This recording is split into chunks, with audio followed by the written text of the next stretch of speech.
Chapter 714. Mo Jingshan accompanied Jinwan for a long time on the special side street. In the past, Jinwan also liked to buy all kinds of gadgets when she went shopping, and now she was no exception. Even though she was ill and her memory was confused, her hobby was still the same as before. After buying so many things, when they returned to the hotel, Jinwan was so tired that she didn't even want to go swimming. She lay on the bed and crawled under the quilt to sleep. Seeing that Jinwan fell asleep very quickly, he realized that she was really a heartless big baby who fell asleep as soon as she said she would.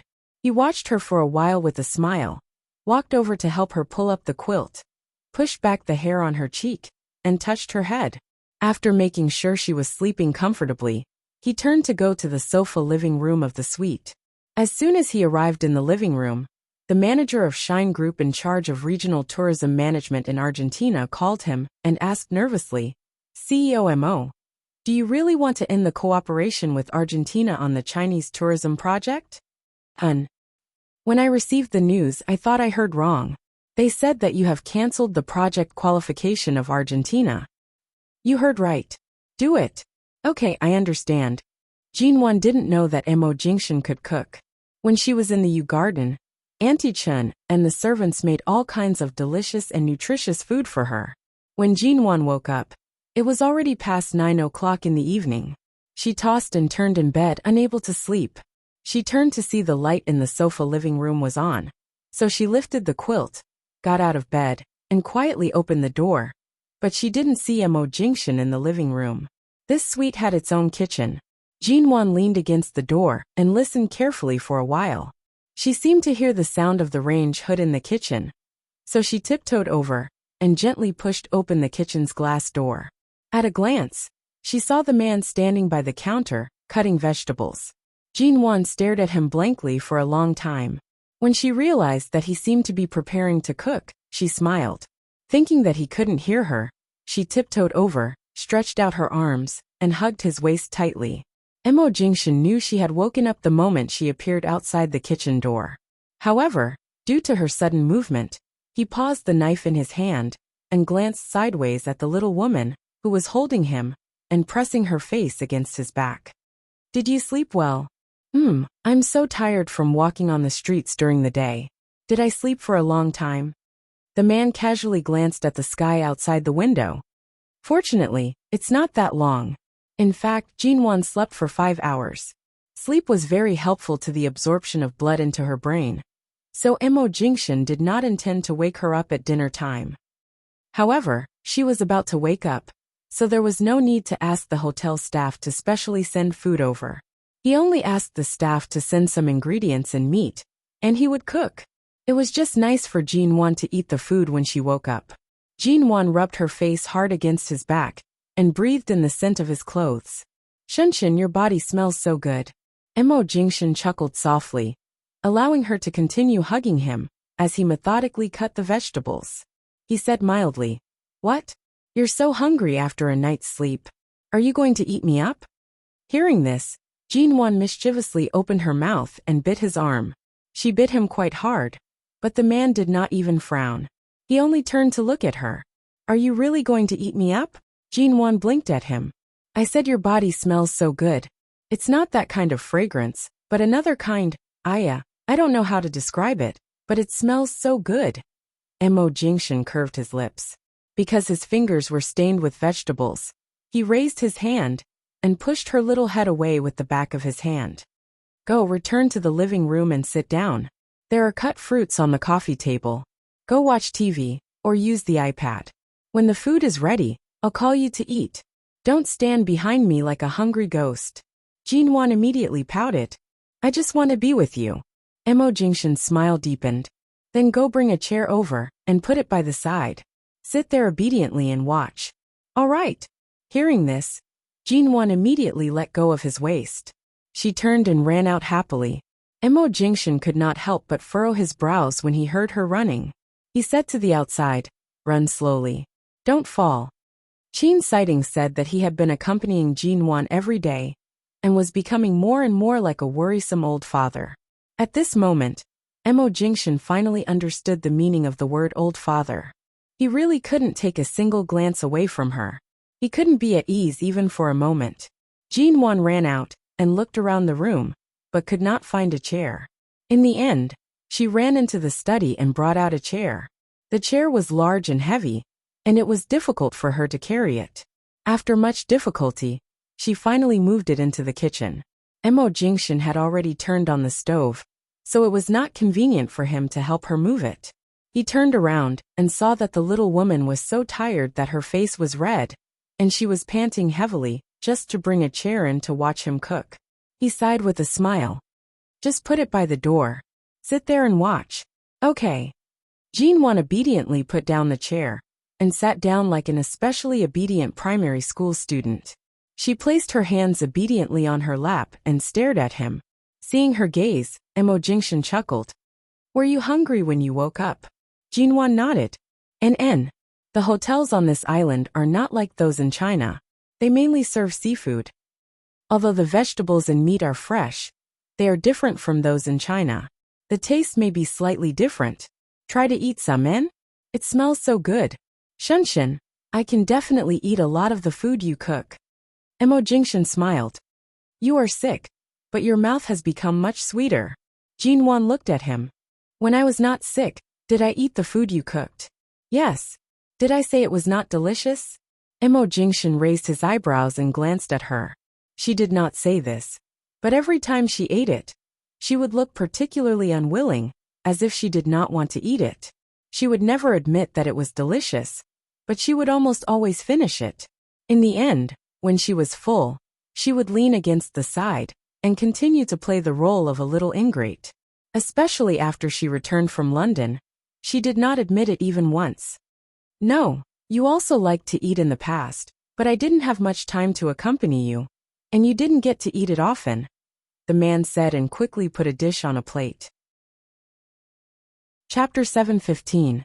Mo Jingshan glanced at the freshly cooked rice by the side. Wait a little longer. It's a little hot. Jinwon made a no sound and continued to sit there and wait patiently. When she could finally eat, Jinwon jumped up in joy and couldn't help hugging Mo Jingshan again. Mo Jingshan was hugged by this little woman all the way. It was as though a koala bear was hanging from his body. He carried the food out, placed it in the dining room, and then hugged the little woman hanging from his body. He lowered his head and kissed her on the forehead tenderly. All right, go wash your hands and eat. Jinwon raised her head and kissed him hard on the chin. She was about to turn to wash her hands when she suddenly paused and turned to look at him, saying, Shunshin, why is your body so hot?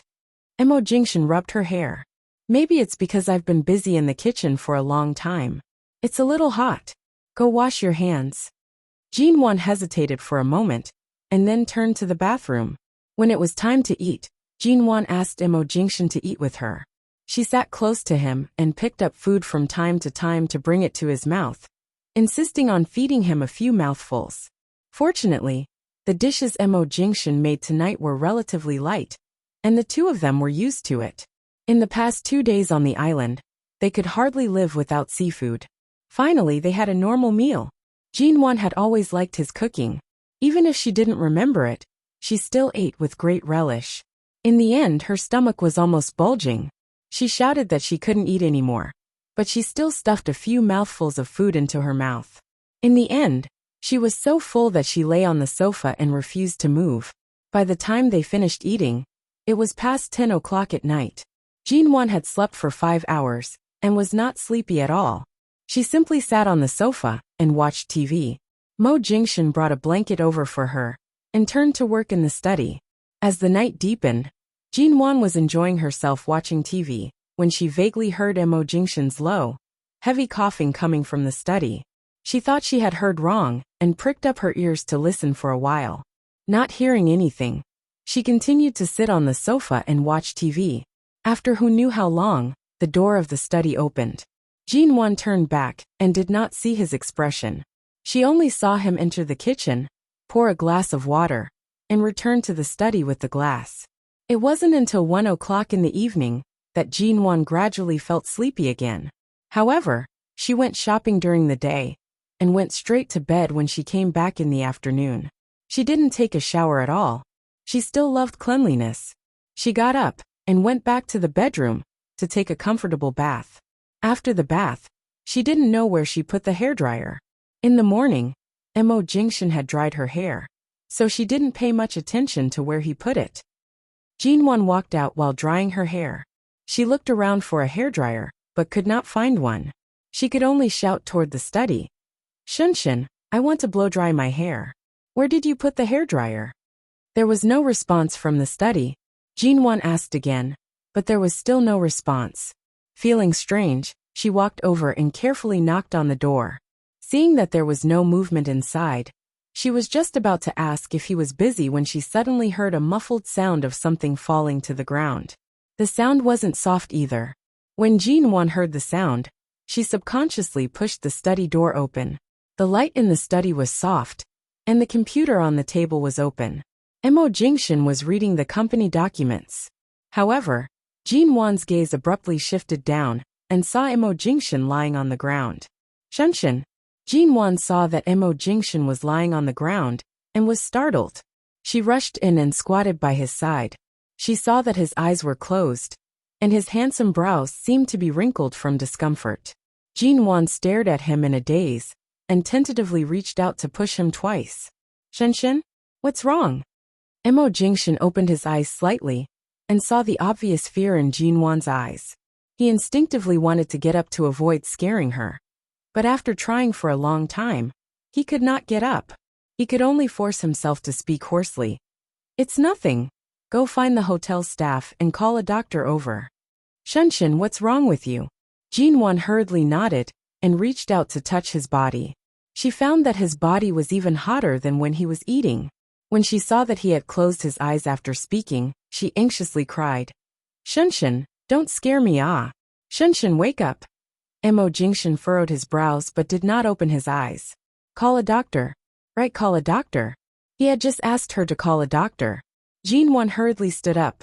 In the end, she was in too much of a hurry, and her leg knocked hard against the chair by the side. Her entire body staggered and almost fell. She endured the pain, and finally managed to steady herself. She rushed to run out, but she had only taken a few steps when she was suddenly attacked by a strong wave of dizziness. Her entire body swayed, and she leaned heavily against the door. Her head was pressed against the door, and she felt that it was especially heavy. No matter how hard she tried, she could not lift it up. Jinwan's head throbbed as she raised her hand to place it on top of her head. After a long time, she was unable to calm down. She used her hand to knock against her head and shook it. It was as though there was a thread of clarity reminding her that she had to call a doctor immediately. She could not delay any longer. In the end, she gritted her teeth and endured the pain in her head that felt as though it was about to explode. She staggered out of the room, opened the door, and shouted in a panic, "Is there anyone here? Someone come call a doctor." There was a hotel staff in charge of the suite nearby. When they heard Jinwan's panic cries, they thought that something had happened and immediately rushed over. Mrs. Mo, what's wrong? The moment they saw Jinwan's pale face, lips, and body trembling, the staff thought that something had happened to her and reached out to support her. However, Jinwan shook her head and pointed in the direction of the study. Go call a doctor. The staff understood her meaning and quickly walked in. When she pushed open the door of the study, she was shocked to see Mr. Mo lying on the ground. She was startled and hurriedly picked up the phone to inform the other staff downstairs. They would immediately send the best doctor here and make the necessary arrangements. Then she struggled to help Mo Jingshan up and said with a frown, Mr. Mo's body is very hot. He must have a fever. Mrs. Mo, did he eat anything tonight? Jinwan returned with a shocked expression. She shook her head in confusion. There's only rice, vegetables, and cooked beef. That shouldn't be. How could he have such a serious fever? When Jinwan heard that Mo Jingshan seemed to have a serious fever, her eyes, which had just been crying, immediately turned red again. I don't know. As she said this, Jinwan bit her lip and felt that she was particularly useless. Shunshin was so good to her, but she did not even know in advance that he had a fever and was unable to help him. She was so useless. When would she become the amazing version of herself in the video? Chapter 716. Although Mo Jingshan had suddenly fainted due to a high fever, he was able to open his eyes slightly by the time the doctor arrived. He hoarsely instructed them not to scare Jinwan and to wait in the living room with her. He also instructed them not to say too much to scare her. After examining him, the doctor asked, "Mo, do you have a history of stomach problems?" Mo Jingshan lay on the bed with his eyes closed, speaking hoarsely. "Yes. 2 years ago in Los Angeles, I worked day and night and didn't eat regularly for a long time. I was once sent to the hospital because of stomach spasms." "That's right. You're very healthy, but you have a history of stomach problems. You can eat anything on a normal diet, but it's not suitable for you to eat too much cold food for a long time. We've lived here for a long time, so we know the habits of the people here. Your main and secondary meals on the island for the past 2 days must have been mostly seafood. Your stomach was already a little uncomfortable. Did you drink anything like iced coffee after that?" Mo Jingshan raised his hand to rub his forehead, speaking hoarsely with a sigh. "I drank a few cups." The doctor nodded. "As expected, it's an acute gastritis caused by multiple stimuli. It's not a big problem, but it's best for you to eat a light diet. Right now your body temperature is very high. After your fever goes down, take some antibiotics on time. You'll be fine in 2 days. There's no need to worry." Mo Jingshan did not say anything more. He glanced at the hotel staff, who had just entered the bedroom. "Where is she?" "Mrs. Mo is in the living room. Don't worry, we've been comforting her.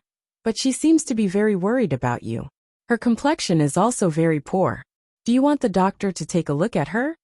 Mo Jingshan raised his hand with difficulty, stopping the doctor from looking for her outside. "She's very resistant to the touch of an unfamiliar doctor. Just accompany her quietly." The staff nodded and did not say anything more. Westerners rarely took injections, unless it was really necessary. After the doctor gave Mo Jingshan some medicine for his fever and gastritis, he instructed the hotel staff to prepare an ice pack to lower his body temperature. After confirming that there were no other problems with Mo Jingshan's body, he left. The doctor also said that he would stay in another room in the hotel tonight.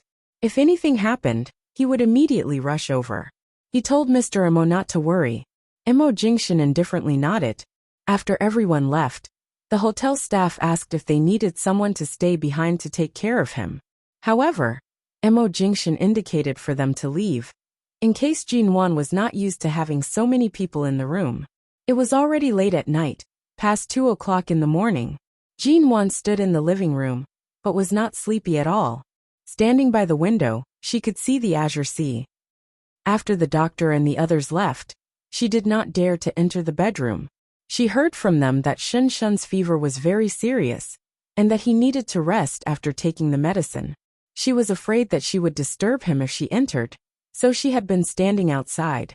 But after more than an hour, the more she couldn't see him, the more worried she became. She leaned forward, and leaned her forehead against the floor-to-ceiling window. She stared blankly at the dark sea outside the window. On such a large island, one could see the ebb and flow of the tide at a fixed time every day. Right now it was the time when the tide rose around the island. The calm sea slowly rose in the night, and the waves were much more turbulent than during the day, repeatedly beating against the beach and the reefs in the distance. Jinwan stared outside in a daze, and many scenes kept circling in her mind. She closed her eyes and banged her head against the floor-to-ceiling window. It did not hurt much, but when her head banged against the cold window, it seemed to relieve the inexplicable swelling pain in her head. She closed her eyes, but the scene of Mo Jingshan falling on the floor of the study kept replaying. Jinwan slowly furrowed her brows and raised her hand to press hard against her increasingly painful head. All of a sudden, she heard 2 light coughs from the bedroom. She opened her eyes with a jerk and rushed to run in. The fever medicine that Mo Jingshan had taken should have taken effect. His forehead was gradually covered in sweat, but at the same time, the medicine allowed him to fall into a deep sleep. Seeing the sweat on his forehead, Jinwan walked over to the bedside. She took out a tissue from the box by the side and wiped it messily for him. Not long after, she saw that his forehead was covered in sweat again. Jinwan continued to wipe it for him with reddened eyes. As she wiped, she said, Shunshin, it's all my fault. I don't even know how to take care of you. In his sleep, Mo Jingshan seemed to have heard her voice. He furrowed his brows but did not wake up. Jinwan reached out to pick up the ice pack that had fallen from his forehead and touched his forehead. She instinctively felt that his temperature was not as high as before. She stared at him for a moment and seemed to have thought of something. She threw away the tissue she had been holding and ran into the bathroom to fetch a basin of clean water. She then brought a clean white towel back to the bedside and wet the towel in the water. She wrung it until it was half dry and then, bit by bit, wiped the sweat off his forehead. After more than half an hour, he finally stopped sweating. Jinwan placed her hand on his forehead again. After confirming that his fever was no longer high, she brought the water back to the bathroom. For the entire night, Jinwan would occasionally return to the bedside to watch Mo Jingshan. She would also occasionally head to the living room to stand by the window and watch the waves outside. When the sky was about to brighten, she instinctively turned to enter the kitchen. Not long after, she came out and returned to the bedroom. 8 o'clock. Mo Jingshan opened his eyes. His fever had already subsided during the night. After a good night's sleep, the moment he woke up, he no longer felt any discomfort. He was someone who rarely got sick, and it was rare for him to have a fever. Now that the fever had subsided, it was no big deal. However, he turned to see the little woman sleeping by the bedside. Seeing that Jinwan did not seem to have a good rest, the man slowly raised his hand and rubbed her head. The moment his hand touched her, Jinwan abruptly woke up. She raised her eyes to look at him. "You're awake." Mo Jingshan's raised hand suddenly stiffened. He stared into her eyes. Although her eyes were still drowsy from waking up, the sobriety that he had not seen for a long time struck his heart harshly. Jinwan thought that he was feeling unwell. She stood up and reached out to touch his head. "Your fever is gone. Is your stomach uncomfortable? I used the leftover rice from last night to make porridge and have been cooking it in the rice cooker. It's just right for you to drink. I'll go get it for you." Jinwan spoke and turned to leave. However, Mo Jingshan did not take his eyes off her back. Regardless of whether it was her gaze or the tone of her voice, he abruptly stood up, tugged the blankets off the bed and walked out. He watched as Jinwan turned to close the small window in the living room, and then turned to head to the kitchen. He abruptly called out, "Jinwan." Jinwan's footsteps paused. She did not turn back. "Are you all right?" The man's voice carried a slight probing tone, but it carried at least 90% certainty. Jinwan did not speak, and continued to walk toward the kitchen. Mo Jingshan directly walked over. With his long legs, he caught up with her in a few steps. He held her shoulders and forcefully turned her body around. He lowered his eyes to look into her eyes. "Tell me, are you all right? Awake? Have you remembered everything?" N. Dash. Chapter 717. The moment Jinwan was turned around, she could not hide the redness in her eyes. "Isn't it all because you scared me? Otherwise, I would have continued to be silly for a while longer." There was no need to say more. Just this sentence alone was enough to move Mo Jingshan. The man's hands held her shoulders tightly. He looked into her eyes. "Who am I?"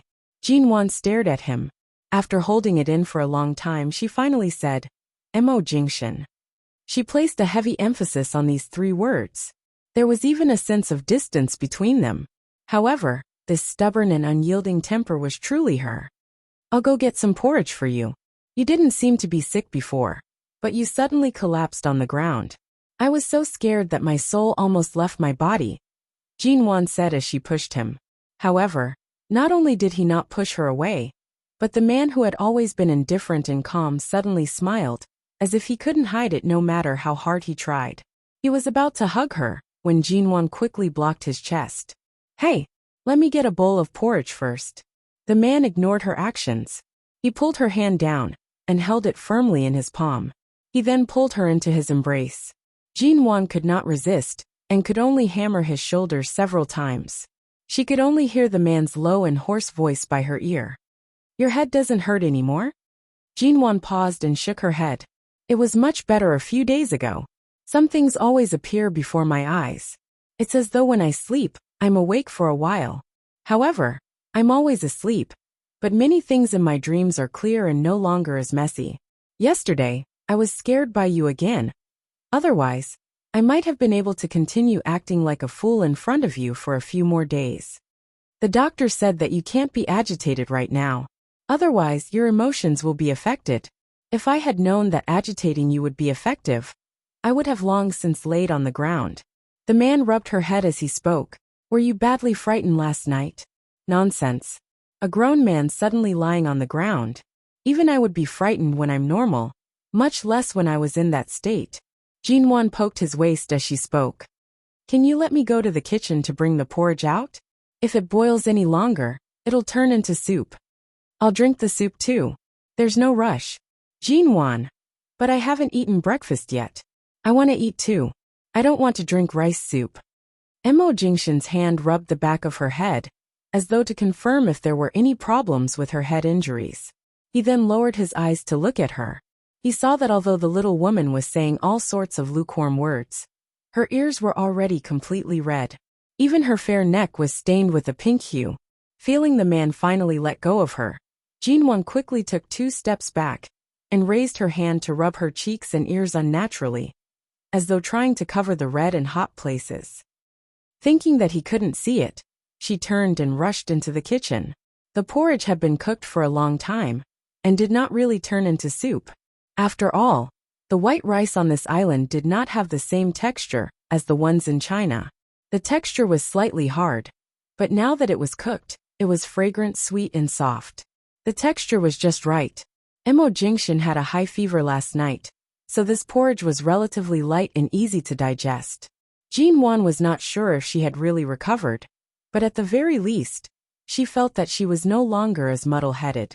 Although she felt her head was especially heavy and tired when she tried hard to think, and her brain even hurt a little, it was likely that she needed to recover bit by bit. Last night, she stood by the window in a daze for a long time. For a long time, she forced herself to think about things and straighten out those messy and disorderly memories bit by bit. After those memories were straightened out, many things that she did not understand were gradually solved, and she began to remember more things. For the time being, she did not overuse her brain. If she tried too hard to think about more things, she would not feel uncomfortable. For her to be able to recover in such a short period of time, it was likely due to Mo Jingshan's meticulous company and care.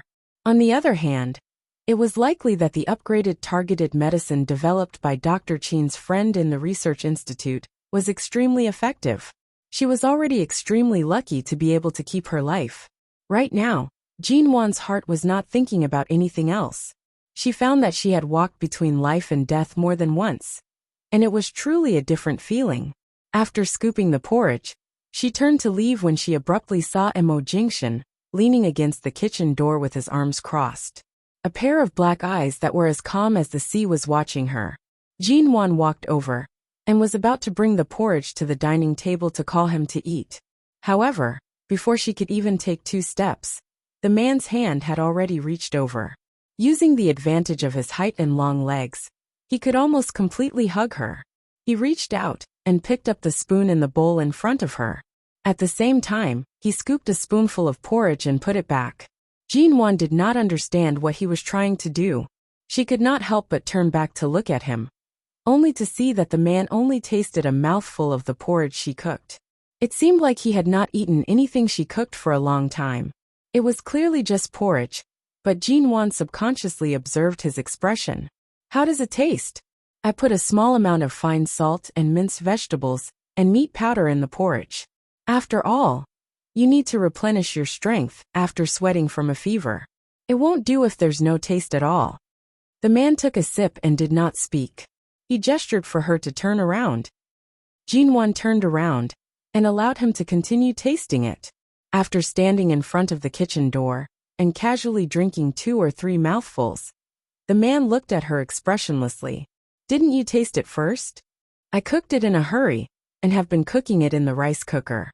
I just opened it earlier and haven't had a chance to taste it. Jinwan glanced at the bowl in her hand as she spoke. She reached out to pick up the spoon he had just used to take a sip. However, the moment she moved, the man picked up the spoon in the bowl and took another sip. Jinwan, She thought that he did not want her to use his spoon. She only glanced at him and did not say anything. However, just as Jin-won was about to turn around to place the bowl on the table, the man bent down and approached her. Jin-won abruptly looked at the face that remained incomparably handsome despite being sick for an entire night. Her gaze faltered. "What are you doing?" The man smiled mildly and was about to kiss her. Jin-won finally realized that he intended to feed it to her. However, she understood his intentions. The man paused just as he was about to press his lips against hers. Then, Jin-won heard the sound of the man swallowing the porridge. So what exactly was he trying to do? Jin-won looked at him strangely. Seeing the little woman's confused expression, Mo Jingshin sighed with a smile. "Forget it. I just had a fever last night. If I feed it like this, it'll be easy for me to infect you." Chapter 718. Mo Jingshin's elegant and deep brows moved slightly. "You mean I can kiss you?" Jin-won. Before the incident in Los Angeles, no matter in Jing City or anywhere else, didn't he kiss her whenever he wanted to? Was he trying to take advantage of her now? Or was he beginning to restore his old cunning character, knowing that she had let go of the knot in her heart? Jin-won rolled her eyes at him. No. With that, she quickly went to the dining table, put down the bowl, and hurried back to the kitchen. As she walked, she said, "You eat first. I'll get myself another bowl. I'm so hungry." Mo Jingshin glanced at her and did not say much. He went to the dining table as he was told. When Jin-won came out with another bowl, she also brought 2 sets of cutlery over. She handed the cutlery to Mo Jingshin. The man watched her as she lowered her head to eat the porridge and said casually, "After you woke up, you refused to look at me even when you were eating. So a few days ago, the little rascal who kept hugging and kissing me, and even clung to me and refused to leave, was it you?" Jin-won. A person's subconscious would inevitably have some unrestrained side, such as the childish side or the wild side. But what she showed Mo Jingshin was the most innocent, childish, pure, and harmless side. Jin-won bit the spoon, raised her head to glance at him, and asked vaguely, "Don't you think that's stupid?" "You're not stupid. It's a little cute. Especially when you clung to me and refused to leave, and kept asking me if I had something good in my pants." Jin-won. Calm down, calm down. She couldn't let him off so easily, just because of a life-and-death crisis in Los Angeles. Jin-won soaked in the pool and held her breath for a long time. But this time, her brain injury was indeed serious. In the past she could swim, and she could hold her breath in the water for much longer than now. Now, after holding her breath for a few seconds, she would have a headache because of the lack of oxygen. She had to come out of the water to take a few deep breaths before diving back in again. After repeating this for a long time, the time he could hold his breath gradually lengthened. He kept chanting in his heart, "Calm down, I have to calm down." Originally, Jin-won did not plan on coming out to swim again. However, the doctor who came last night came to check on Mo Jingshin today, to see if his gastritis had improved. Jin-won did not enter. She stayed on the sofa in the living room for a while, and planned to come out for a walk. Mo Jingshin knew that she was no longer muddle-headed and allowed her to come out, but she was not allowed to leave the hotel. This hotel's business was very good. There were many people in the front, but only the exclusive area near the suite and the separate swimming pool were empty, so Jin-won simply came here. By the side, there were new bath towels and swimsuits delivered to her according to her measurements every day. Jin-won sat by the pool for a while before changing into her swimsuit and entering the water. The doctor had already left. Mo Jingshin only had a sudden attack of gastritis. His fever had subsided, and he had taken some anti-inflammatory medicine and eaten a light diet for a few days. He should be fine now. The man stood in front of the window and looked at the round blue swimming pool in the green grass opposite the window. The white figure swam around like a mermaid in it, and then very consciously practiced holding his breath to train the intensity of oxygen in his brain. He watched as Jin-won swam in the water. She was no longer as excited and curious as she was a few days ago. After swimming for a while, she would rest for a while, and then continue swimming. After watching for a long time, 2 housekeeping staff knocked on the door at 2 p.m., and came in to clean. Seeing that Mo Jingshan was still in the room, they respectfully said, "Mr. Mo, we're coming in to clean. Are we disturbing you?" Mo Jingshan calmly responded, and did not say much. Hearing CEO Mo's response, the two men hurriedly began to tidy up the various rooms in the large suite. Hearing the sound of the carpet cleaner, Mo Jingshan slowly shifted his gaze away from the figure in the water. He seemed to have thought of something, and turned to ask the housekeeping staff who was wiping in the living room, "Is there any fresh roses in the hotel?" The housekeeping staff carefully recalled, "Yes, Mr. Mo. As you know, this is the only 7-star hotel on this island. Every day, we receive thousands of roses by air. A large portion of them are used to decorate Western food, or to place petals on the beds of newlyweds, who come here for their honeymoon. Furthermore, they are all very expensive Bulgarian roses." She recalled that back in Jing City, there was a brat who was not afraid of death, who gifted Jin1 a large bouquet of roses. In the end, he threw it into the trash can in front of her. Mo Jingshan calmly asked, "How many roses are there today? We haven't used them yet. We usually prepare them in the afternoon, and only use them in the evening. Have them send them over again. Bring me the ones we have now." "All right, Mr. Mo." Hearing Mo Jingshan's orders, the housekeeping staff did not dare to delay, and immediately went out to make arrangements. Half an hour later, Jinwan was still practicing holding her breath in the pool. She had checked on the internet, and found that for a head injury like hers, there would usually not be much of a problem. At worst, there would only be occasional headaches. If she did not want to have such side effects, she had to keep exercising after her recovery. She could also go swimming frequently to practice holding her breath, and train the intensity of oxygen in her brain. This way, her recovery would be faster. As long as she persevered, it would not take long before even this most common side effect would be eradicated. After practicing for a long time, she could hold her breath in the water for 12 to 13 seconds. Every time she came out of the water, she would feel her breathing become smoother. This time, she persevered for an extra second. The moment Jinwan's head came out of the water, she opened her eyes and was startled. Beads of water flowed down from her eyelashes. She rushed to brush the water from her face and eyes to the side. She saw that the man who was supposed to be resting in the room was standing by the pool. In his hand was a bouquet of tender and beautiful roses. They were red, especially bright and beautiful red roses. Jinwan was stunned. "What are you doing with the roses? Don't you like them?" The man looked at her and casually said, "The hotel had them, so I brought them over." Jinwan. He really did not hide it at all. He said that it was specially flown over from a certain country for her, and that it was fine if he said it just to move her. But in the end, he told her that it was already in the hotel. She remained in the pool. Originally, she wanted to say that she did not want them. However, when she raised her eyes, she saw that the man who had always been calm and collected was holding the bouquet of roses, as though he was devoutly waiting for her to come out of the pool. Jinwan quickly lowered her head and dived back into the water. Chapter 719. When they finally reached the shore, Jinwan was carried out of the water by Mo Jingshan. Because she had deliberately hidden in the water for too long, her head hurt. When she finally came out, she swayed in the pool and fell back into the water. This time, she was not prepared to hold her breath, and immediately choked on a mouthful of water. Thankfully, Mo Jingshan's eyes and hands were sharp, and he directly fished her out.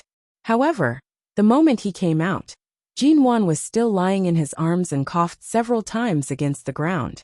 She choked uncomfortably and coughed so badly that her head hurt. Mo Jingshan was worried that there would be a problem as soon as she recovered. He directly picked up the towel from the recliner and wrapped it around her body. At the same time, he helped her dry her head and lowered his head to check her complexion. "Are you all right? You choked so badly and coughed so hard. Does your head hurt?" Jinwan nodded. Before she could speak, the man abruptly lifted her up along with the towel. The moment Jinwan's feet were in the air, she clearly felt the man's concern. Thus she instantly felt evil. She suddenly raised her hand and moved it up his chest, softly saying, "Shunshin." Mo Jingshan's arm that was holding her instantly stiffened. Jinwan could clearly feel the man's body stiffen, and the sudden low pressure.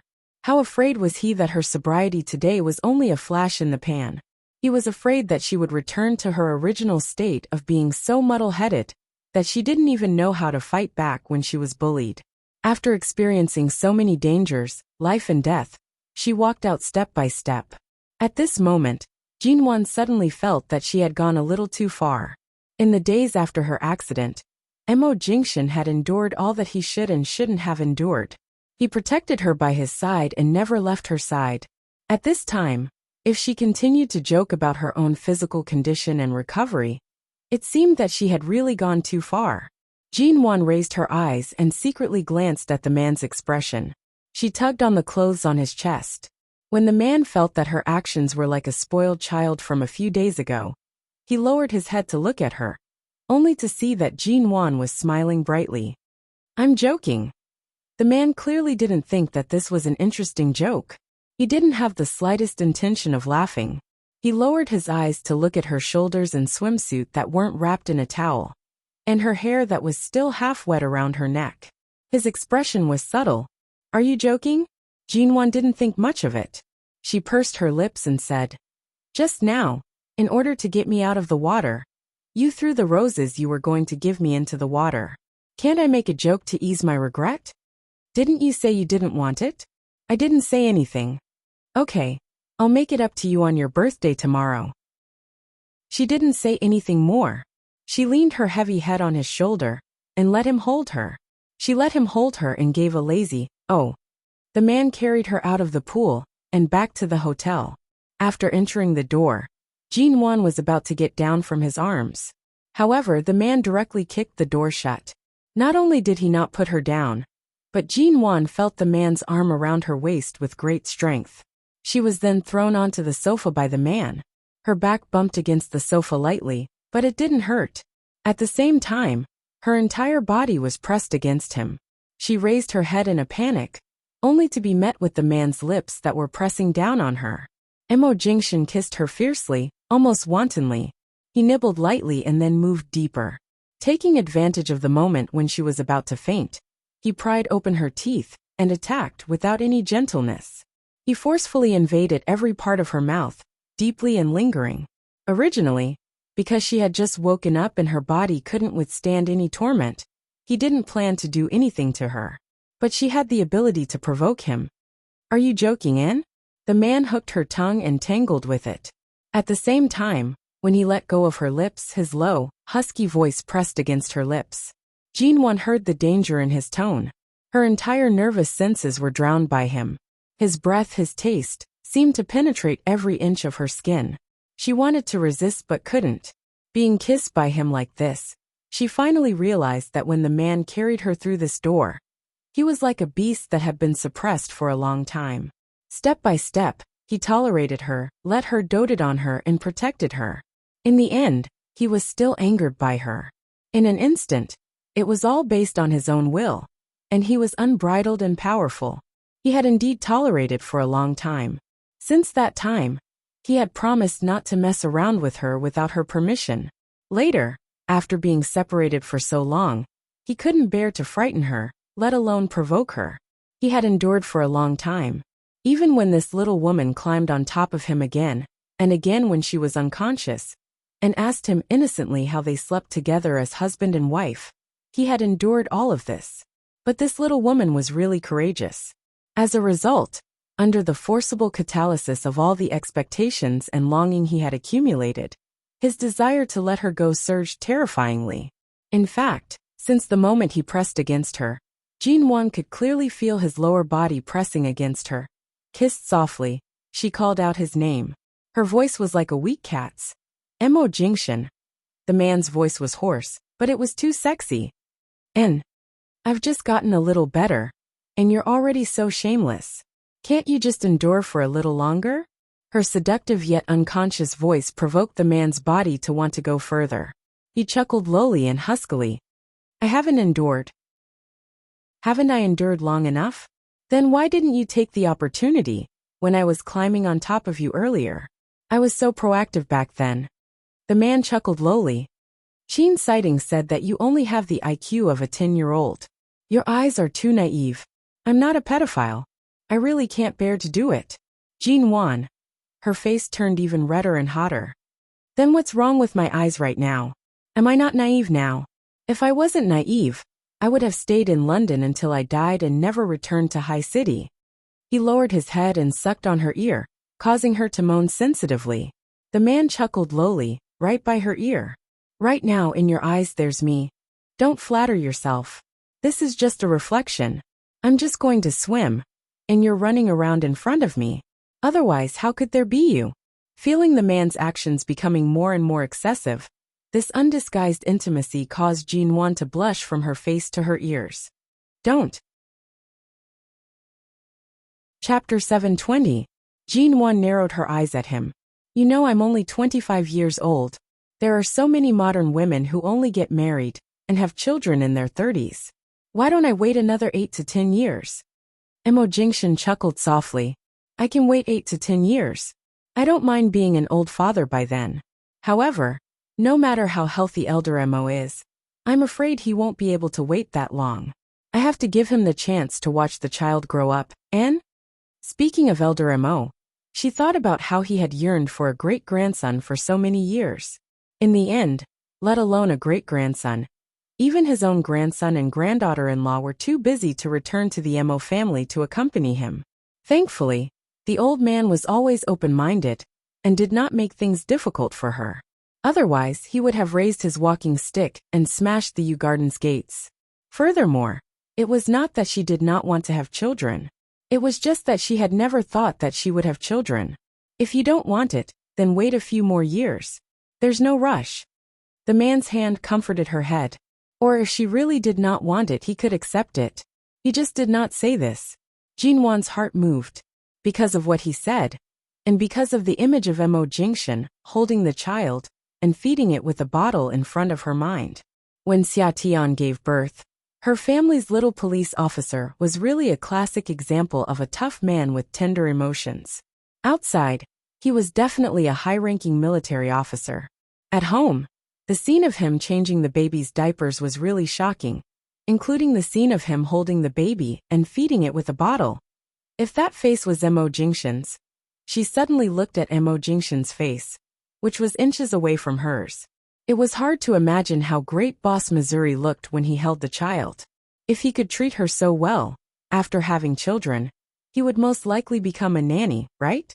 So when she had a miscarriage, how could his heart not ache?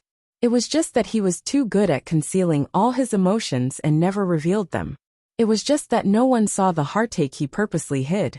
Perhaps it was because Jin Wan's expression was too serious. Or perhaps it was because he really did not plan on doing anything to her when she had just woken up, and did not want to affect her recovery. The man took several deep breaths on her body, kissed her between her breasts, and suddenly released her.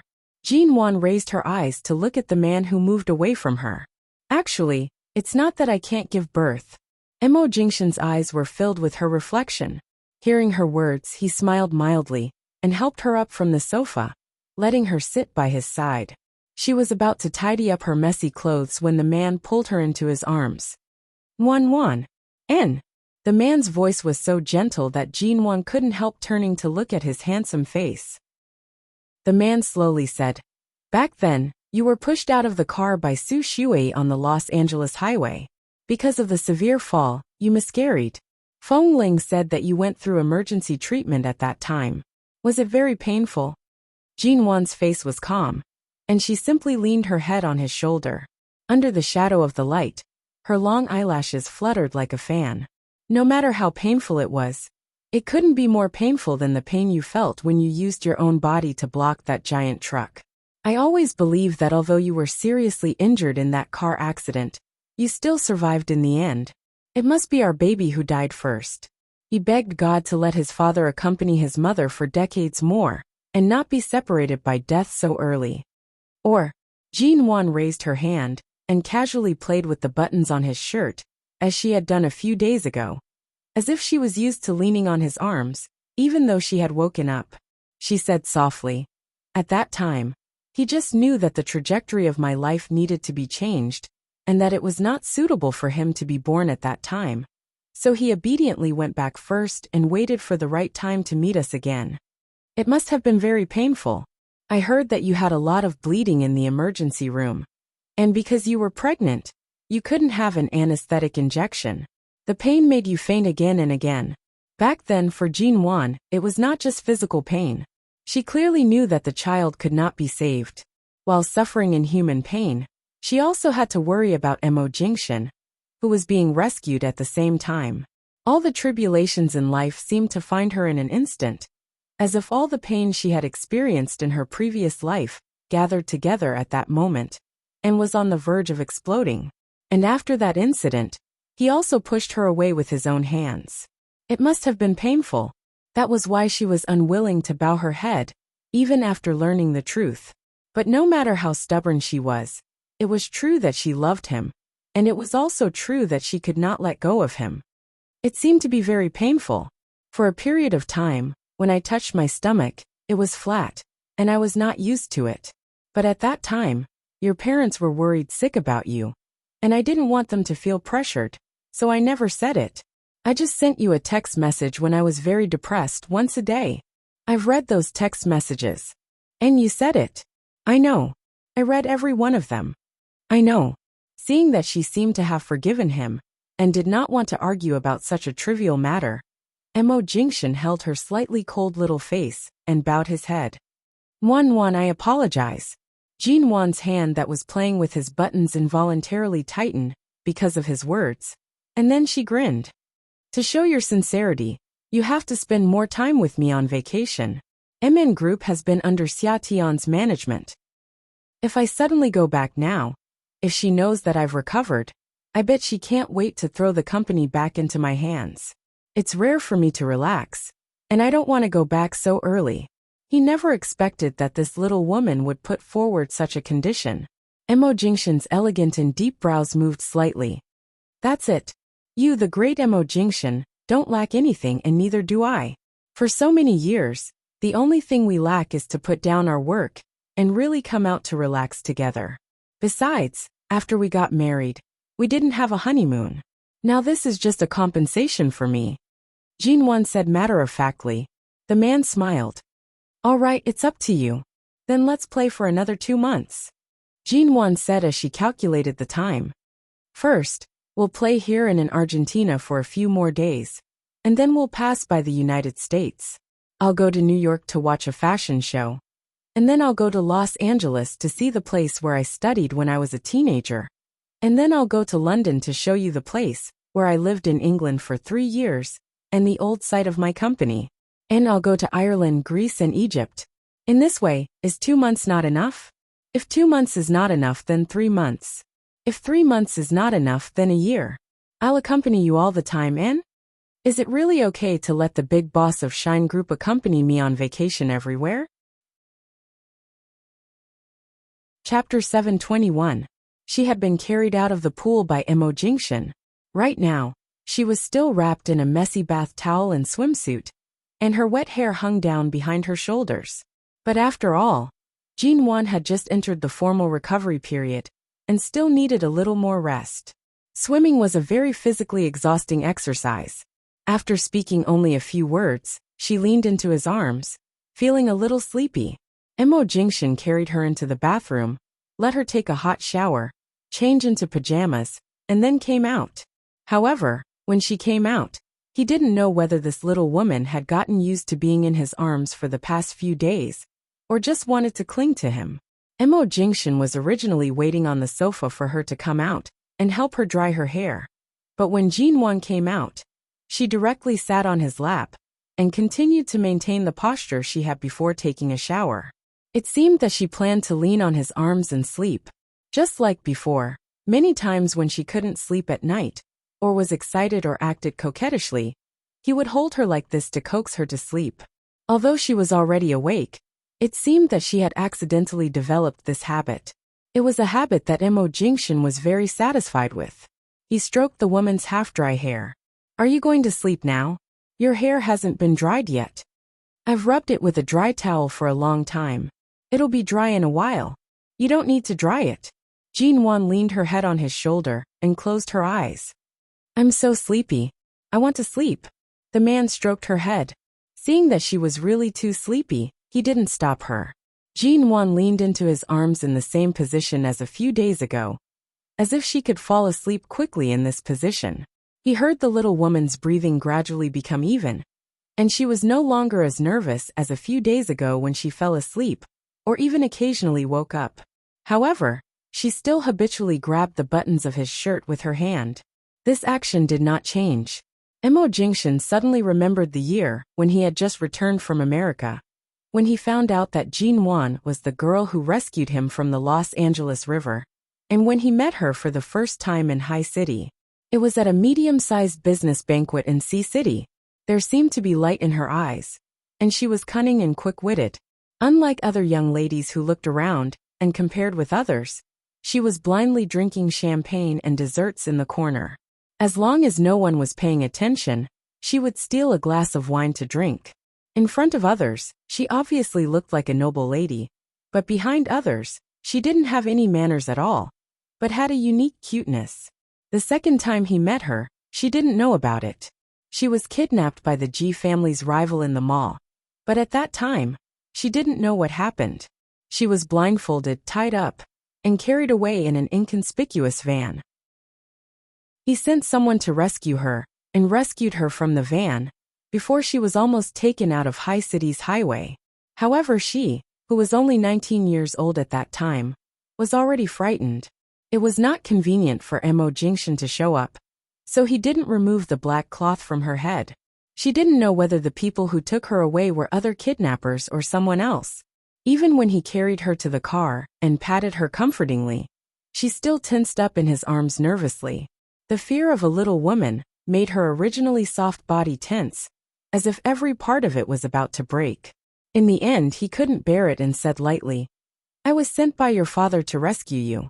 It's not convenient for me to show up, but I'll send you back to the G family immediately. Don't be afraid. After saying these words, he didn't know if it was because his tone was too calm, but he could clearly feel her body gradually relax. However, after relaxing, she couldn't help trembling. Her hand inadvertently patted on the buttons of his shirt and tightly gripped them, as if this action could give her a sense of security. Later, even when he sent her back to the police station near the G family, she still didn't say a word. After all, it was not convenient for him to show up at the G family's home, and could only send her back through the police. He also had to report her kidnapping to the police station. Otherwise, the G family was likely to encounter the revenge of this kind of business enemy. Back then, why did he insist on marrying Jinwan? When he learned that the young lady was kind to him, he could have used other methods to repay her. He could have also helped the G family's business rise to a higher level, allowing her family and her life to be happier. However, when his grandfather suggested the marriage between the two families, he only thought that it was fated. Furthermore, he didn't hate Jinwan. In fact, he had always remembered the fact that the young lady didn't even know the difference between a first kiss and artificial respiration. If they were fated to be together, he didn't mind marrying her and teaching her well. However, when he truly made up his mind to make her Mrs. Mo, it was this small incident that she might have long forgotten, or perhaps even didn't know it had anything to do with him. At that time, Jinwan's entire body had shrunk into his embrace, trembling. Her hands had unconsciously gripped him tightly, holding on to him helplessly and stubbornly, refusing to let anyone hear her cries. Perhaps it was because he suddenly wanted to hold her in his arms to comfort her, that he changed from letting nature take its course to personally opening the Mo family's doors to welcome her into his life. Jinwan had really fallen asleep. Mo Jingshan placed her down gently and stood up to bring the hairdryer to gently dry her hair. He then waited for her to adjust to the heat on her head and blow dry all her hair before carrying her back to bed to sleep. The next day, Jinwan's birthday. The moment she opened her eyes, she realized that she was 25 years old. The moment she opened her eyes, she smelled the fragrance of noodles. Jinwan got up and went out. As expected, she saw that Boss Missouri had prepared breakfast for her. It was a simple bowl of egg noodles, which could also be called longevity noodles. On this island, although there were ordinary ingredients, there weren't many of them. There weren't many that tasted good either. Although it was simple, the smell was very fragrant. She couldn't help but walk over. She did not stand on ceremony, and picked up the noodles to eat as she said, "Usually, I always want to eat seafood. In the end, after coming to this island for a few days, I realized that eating too much of it makes me sick. It's not even as appetizing as these simple dishes. If this was a bowl of seafood noodles that I made, would you still eat it?" The man asked in return. Jinwan took a bite of the poached egg in the noodles while thinking carefully. She replied, "Of course I would eat it. So the only problem lies in whether or not I personally made the food." The man smiled at her. "Eat it. I'll accompany you out after you're full." It seemed like this was indeed the problem. Chapter 722. Jinwan had thought that Mo Jingshan was going to take her out for something. But it turned out that he had really booked a cake-making workshop in advance. And all the staff were off today, leaving only a very famous dessert chef in Argentina to help. Previously, he had promised her that he would take her out to make cakes. After all, she was not sober at that time, so she did not remember it. However, he had kept it in mind, and had even arranged it in advance. Although Jinwan could cook, she really did not know how to make cakes. However, she remembered that Mo Jingshan had personally made more than 20 cakes for her overnight, and each of them looked very beautiful. She had tasted some and found them delicious, although she had ruined many of them. So was there anything this man did not know how to do? Was there anything that could stump him? Jinwan stood in the production room, wearing the apron and clothes that the dessert chef had prepared for her. It was pink, and there was also a hat. After putting it on, Jinwan could see her reflection in the window as she passed by. She looked like a real pink and tender dessert shop attendant, quite down to earth. On the contrary, Mo Jingshan did not change his clothes. He was wearing a white shirt and light-colored trousers. Earlier, when he passed by this street, many foreign young girls could not help but secretly glance at him. This man was dressed all in white today. He looked clean, handsome, and did not look like a man who was almost 30 years old at all. He was so eye-catching that Jinwan kept standing in front of him to block his face, but she could not block the eyes of those women. At this moment, she saw this man standing in the production room helping her with the cake. She looked at the man's rolled-up shirt sleeves, and revealed a small part of his strong arm. She glanced out again and saw some young girls quietly leaning against the transparent window and looking in. She felt a little jealous. Her husband, who attracted so much attention wherever he went, could not be hidden. Today, he was dressed like a living Prince Charming. An old Prince Charming who was almost 30 years old. He was indeed eye-catching. Now that Jinwan was dressed like this, those women who kept peeking inside probably thought he was the boss of this dessert shop, or some distinguished customer, and she was just a dessert shop attendant accompanying him. Now that she was dressed like this, it further confirmed their thoughts. They did not even glance at her, but were all staring at the handsome man who could even make desserts inside. However, they were just looking outside.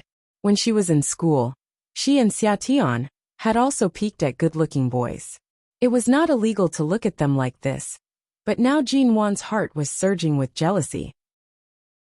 She simply turned around and walked into the production room behind with the cream she had just beaten, which was also only separated by a transparent glass.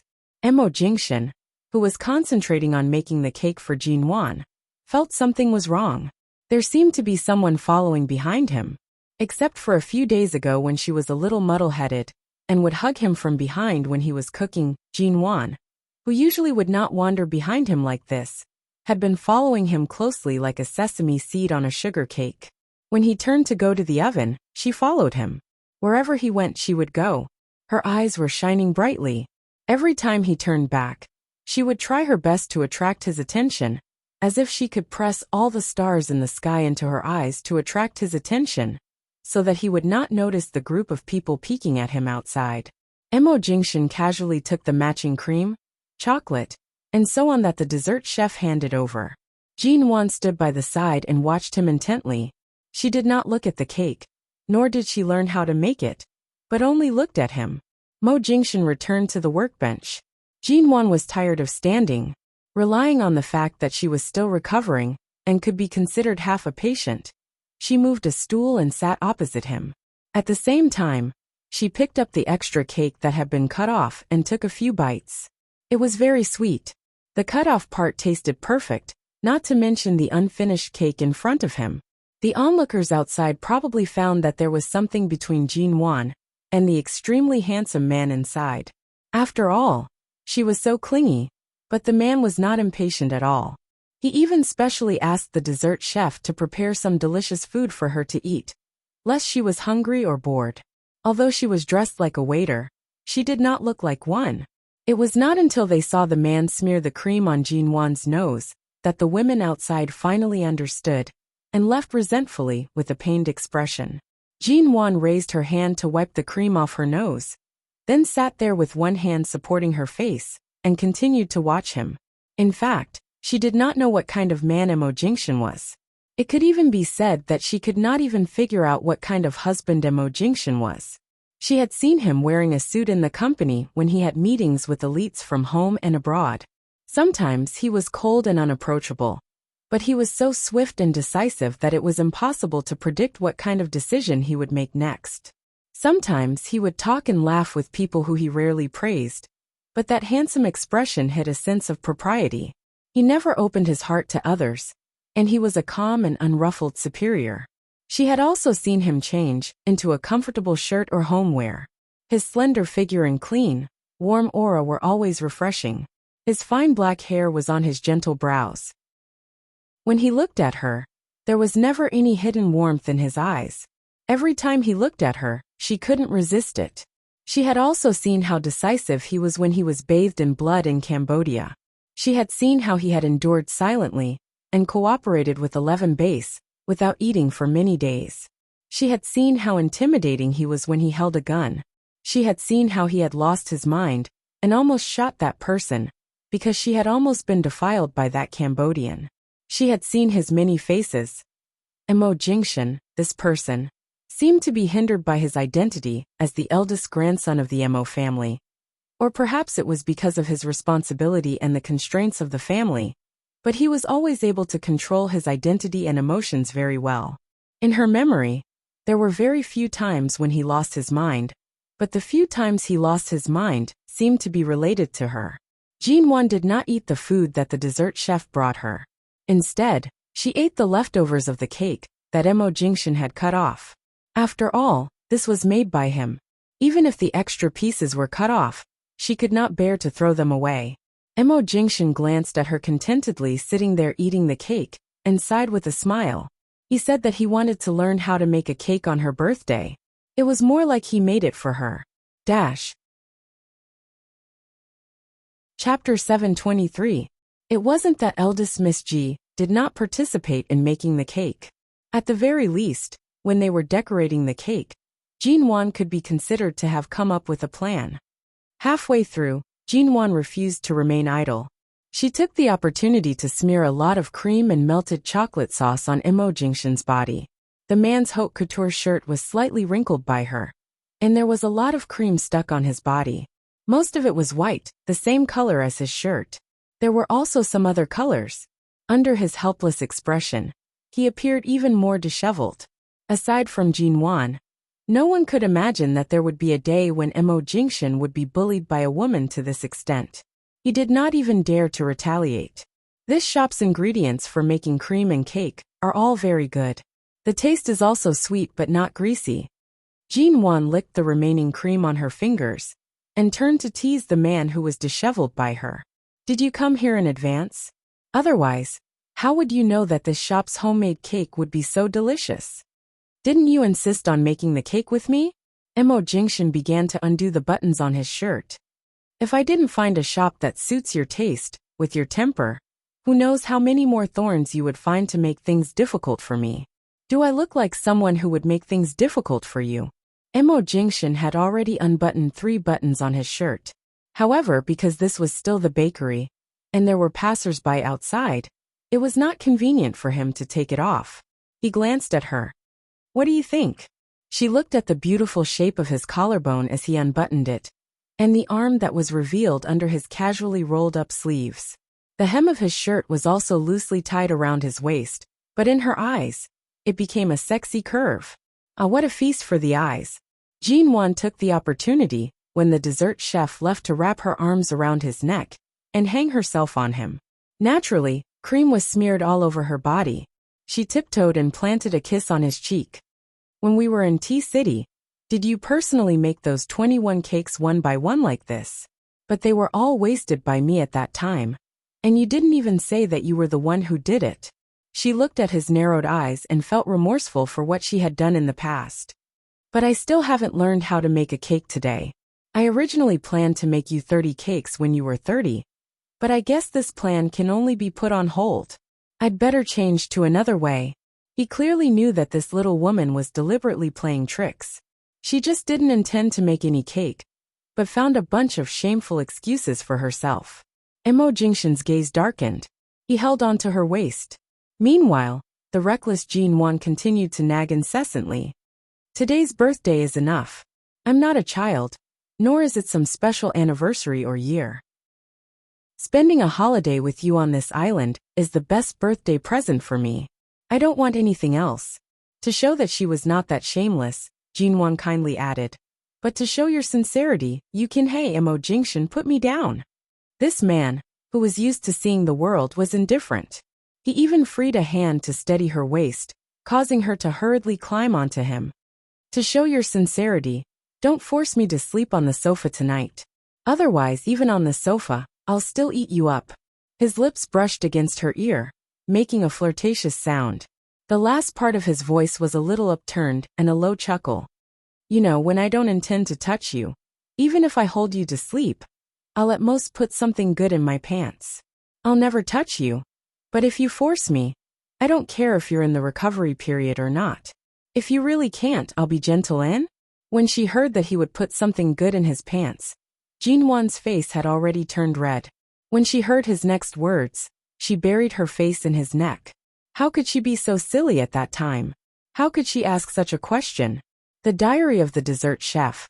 The legendary Mr. Mo specially brought his wife here to make a cake to celebrate his beautiful wife's birthday.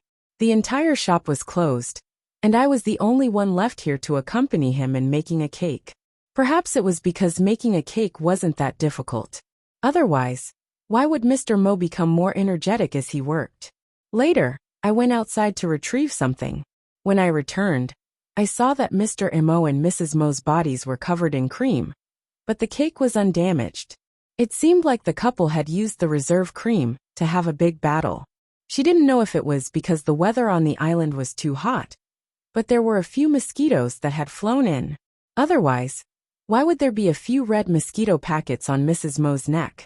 The air conditioning in the production room was turned on just right, and the hygiene was very good. Usually, even a fly wouldn't be able to fly in. Was it because the mosquitoes were too small, so they flew in? To express our shop's apology, I specially went upstairs to bring out the special mosquito repellent I usually brought with me, and offered it to Mrs. Mo. I also loudly expressed my sympathy for the hateful bumps on her body, and my hatred for the mosquitoes that could actually fly into this room. I didn't understand why Mrs. Mo would suddenly glare at Mr. Mo with a flushed face. When I turned to look at Mr. Mo, he had a serious expression on his face, as he continued to decorate the birthday cake in front of him. Perhaps the cake was more important than the mosquito bumps on Mrs. Mo's body? We stayed on the island for another 3 days. On the afternoon of the third day, because she would be leaving for America tomorrow, her second destination was New York. She also planned to go to the place she used to study in Los Angeles. After all, she hadn't been there on her previous trips to Los Angeles, so she stayed in the room to study the specific route for the next few days. She was planning where to go first, then where to go, and then where to go. In just a few short days, they only occasionally ate the various delicacies provided by the hotel. Of course, that excluded the raw and cold seafood. The rest of the time, he personally cooked in the kitchen of this suite. To satisfy her appetite, Jinwan had gained at least 2 pounds. Mo Jingshan had just received a call from the company. She had nothing to do in the room, So she got up and went downstairs. She sat on the lounge chair by the pool and looked at the iPad in her hands. She planned the vacation route and checked the customs of the various places she wanted to go. Chapter 724. At night, the aroma of barbecue wafted out from a barbecue buffet area at the back of the hotel, filling the cool sea breeze with the smell of barbecue. Jinwan turned to look at the faint smell from a distance. She saw the red bits of meat scattered on the ground in the distance, creating a lively and beautiful scene after the barbecue. Jinwan stood up and moved closer. There was a family of foreigners, about a dozen of them, who had come to the island for a holiday. They had specially booked the only area in the hotel that allowed barbecue. When they saw Jinwan, they were very hospitable. She thought she was just a traveler staying in the hotel. But when the waiter by the side reminded her that she was the wife of the owner of this island, they were even more surprised and invited Jinwan to eat with them. The family was very hospitable. Jinwan's English was very fluent, and it did not affect her communication with so many people. In the end, as they ate and chatted, she got high and couldn't help but drink 2 cans of beer. After all, this was the last night on the island, and the first stop of their holiday. Jinwan was in a very good mood, and as soon as she was in a good mood, she couldn't hold back her bottom line. Naturally, he forgot the promise he made 3 years ago that he would not drink less, and even not drink with unfamiliar people. The side of the pool downstairs was empty except for the iPad placed on the recliner. Jinwan's figure was nowhere to be seen. Mo Jingshan picked up the iPad on the recliner and heard the sound of people eating and drinking, and the smell of barbecue nearby. He guessed that Jinwan had not eaten barbecue for a long time, and was probably attracted by the smell. As expected, when the waiter outside saw him come down to look for Jinwan, he came over and said that she had gone to the barbecue area. By the time he arrived, Jinwan had already gulped down 2 cans of beer, and was chatting happily with a bearded man in his 30s.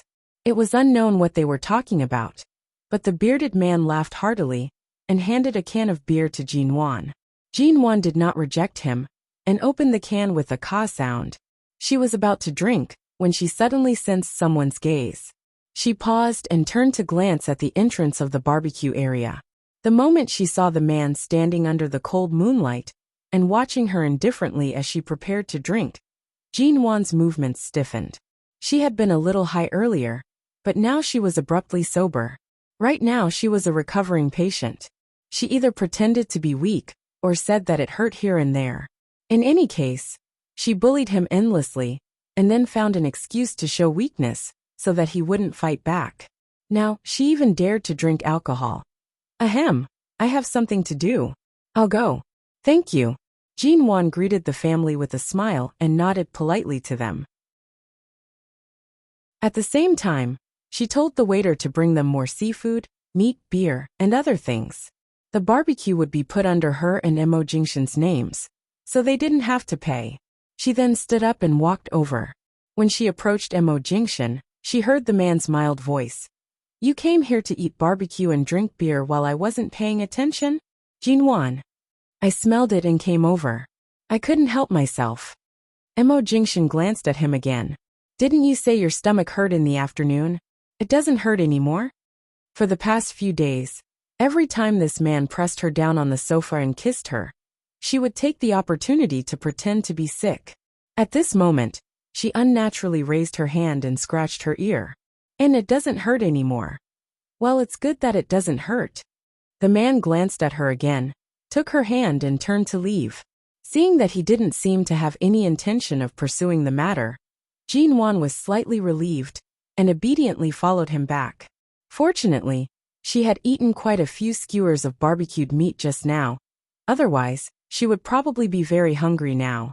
Just as they were about to return to the room, the man held her hand in the elevator with one hand, and put the other in his trouser pocket. He glanced sideways at her. Did I starve you? No. If you weren't hungry, why would you freeload off others? Isn't he barbecuing? If you want to eat barbecued meat, you can tell me.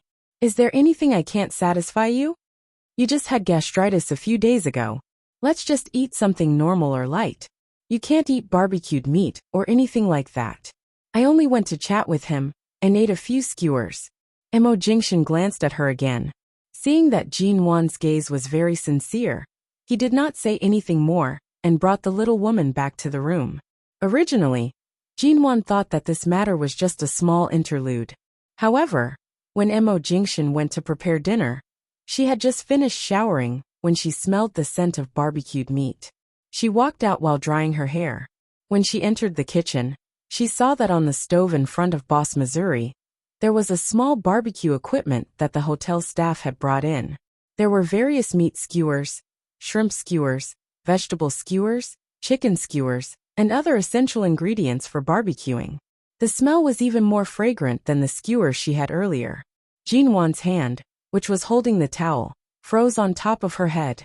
She stared dumbfoundedly at the back view of the man dressed in a white shirt, who was grilling skewers for her in the kitchen. However, the fragrance of vegetable porridge wafted out from the rice cooker by the side.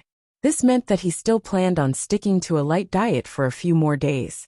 However, in order to not treat her unfairly, he specially barbecued meat for her and let her eat her fill.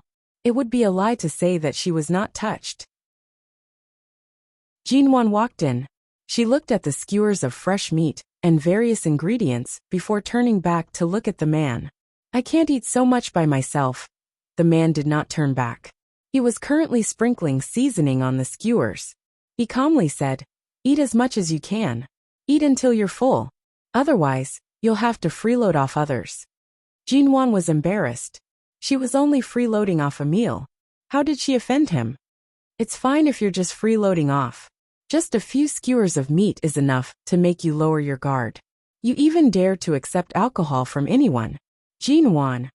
Only then did she realize that earlier, when he went to look for her, she seemed to be chatting with that family's 30-year-old son. She was talking about what he had seen and heard, as well as some of his experiences studying in China. That was why Jin Wan was chatting and laughing with him for so long. It seemed like Boss Missouri had misunderstood. Jin Wan held back her laughter and did not explain. She stood by his side and stared at the vegetable skewers that were already done. She anxiously asked, "Can I have a taste first?" The man glanced at her and did not reply. Chapter 725. Seeing the little woman's greedy appearance, Mo Jingshan said, "You're really useless." However, he still casually picked up a skewer of vegetables that was no longer hot and fed it to her. Jin Wan smacked her lips in satisfaction, saying that it was delicious. She then contentedly turned to change her clothes, preparing to eat the rest of the food that Boss Missouri had personally roasted. The result of eating too much at night was that she could not sleep no matter what. Although the 2 cans of beer that Jin Wan drank did not make her drunk, it made her more energetic. After eating the barbecue, she took a shower to prevent the smell of barbecue from covering her body. She then paced back and forth in the room for half a day, digesting the food for a while before sitting down. Because she had eaten too much earlier, it was mainly because Boss Mo's barbecue skills were exceptionally good, especially the seasonings that he had prepared. If they were sold as barbecue seasonings, many barbecue shops would most likely pay a high price for them. After all, they were truly delicious. After much difficulty, she could finally lie down. Jin Wan tossed and turned on the bed, unable to fall asleep. She was most likely thinking about her journey and plans after returning to America. She was slightly excited, but also slightly reluctant to part with the slow life on this island. Mo Jingshan had been by her side the entire time. However, as she lay down, he sat against the headboard. In his hands were several documents that he had just printed out. In order to accompany her to sleep, he had specially printed out the electronic versions. It was convenient for him to accompany her while not affecting his work. Still not sleeping? Hearing the little woman turn over again, Mo Jingshan glanced at her. It was indeed time to sleep, but she just could not. Jin Wan placed her head in his embrace. "I can't sleep. Do you have anything you want to say? Or is there something on your mind?" Mo Jingshan held her hand, placing it on his body. He half sat up, allowing her to use his body as a pillow. The belt of his nightgown was not tied very tightly. Following his collarbone, she could faintly see the perfect lines of the man's chest and abdomen through the gap. I'm thinking, if we stay outside for too long, will it be bad? Get to the point. His hands formed a subtle arc by her side, cleverly encircling her in an embrace. His dark eyes fell into her eyes, but it seemed like he was abstinent. He didn't want to do anything, but he domineeringly wrapped her in his scent. I think it's better to shorten the trip. Wouldn't it be too heartless of me to leave the company to Xiatian and pretend to be sick? You have a conscience with everyone else, but you like to play the role of an ingrate in front of me. Mo Jingshan's hand brushed against her cheek. His tone seemed to be smiling, but it also seemed to be gritting his teeth. I'm being serious. I've already taken you away from Shine Group and occupied you for several months. Wouldn't it be too much to continue to occupy you? Yes. Mo Jingshan unhurriedly grabbed the belt of her nightgown that was gradually loosening. Are you done? Can I sleep now? Then shouldn't we go back earlier? The man did not answer and instead said, I don't think your condition is as serious as you say. You even dare to drink. What else can't you do? That's not what I'm talking about right now. Before she could finish speaking, she realized something was wrong. The pitiful belt around the waist of her nightgown was nowhere to be seen. His fingers had already reached under her open collar. His palm seemed to know her body like the back of his hand. It seemed like he was carelessly moving around, but it caused her to tremble slightly. Jinwan instantly entered a guarded state, alarm bells ringing loudly. Didn't you say you want to sleep? She did not have time to struggle, and was already pressed under his arms. I don't see that you're sleepy. This is because you need to vent the alcohol. Why don't I accompany you to vent it? Even at this time, he did not forget to show off his black-bellied nature. It was clearly what he wanted to do, but he still blamed it on her drinking. To deal with a little heartless person like you as expected, I can't be too soft-hearted. Why don't I make breakfast for you tomorrow morning? Let Boss Missouri have a good sleep? I definitely won't make you wake up early to make breakfast for me again. The arrow was already on the bowstring, but the prey still wanted to struggle on its deathbed. I can't wait. The tip of his tongue circled down her neck, leaving behind a decadent red mark. She instantly released an uncontrollable whimper. Amidst the broken words, it was already impossible to distinguish his name. His voice reverberated by her ears. Sometimes it was as though he was far away, and sometimes it was as though he was close by with warmth. She closed her eyes, as though she had fallen into the deep and boundless ocean in his eyes. Old rules, pay with your body. The man's voice was so heavy that it could easily capture her soul. Usually, when Mo Jingshan wanted to let her go out of consideration for her, even when she could no longer endure it, he would have an astonishingly strong self-control. Even if he had to take a cold shower for an hour, he would definitely not make things difficult for her. However, when this man did not intend to let her go, she would always be helpless against his ferocious plundering. Earlier, when he called her a little white-eyed wolf, she felt that she was slightly better than him. However, in the face of his sudden kiss, it was instantly crushed. It turned into dust and flowed away, melting into his bottomless abyss. The man easily pried open her teeth. It appeared as though he was attacking fiercely, forcing her to retreat. Even her breathing became erratic. However, his hands were extremely patient, as though he was afraid of scaring her. She could only grip his sleeves tightly, struggling to not let herself fall. After a long time, the man finally let go of her, as though giving her a chance to breathe.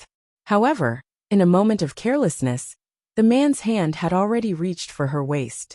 His hot palm seemed to carry a low fever, burning her lumbar spine and making it numb. When his slender, well-jointed fingers slid across her skin, there was a different kind of pleasure. His fingertips were like a swimming fish, going anywhere. In the past, every time she resisted and resisted, it was because of the knots in her heart that should not have existed. Now, she could only say that she was almost frightened by her own passion. She did not dare to face herself who actually missed him so much. But Gu Yuang had already bloomed into a gorgeous flower. She couldn't hide it even if she wanted to. She swayed her vines and bound her heart towards him. Jean Wan's iPad was thrown on the bedside. At this time, the screen suddenly lit up, and the news of Shine Group's new cooperation project popped up.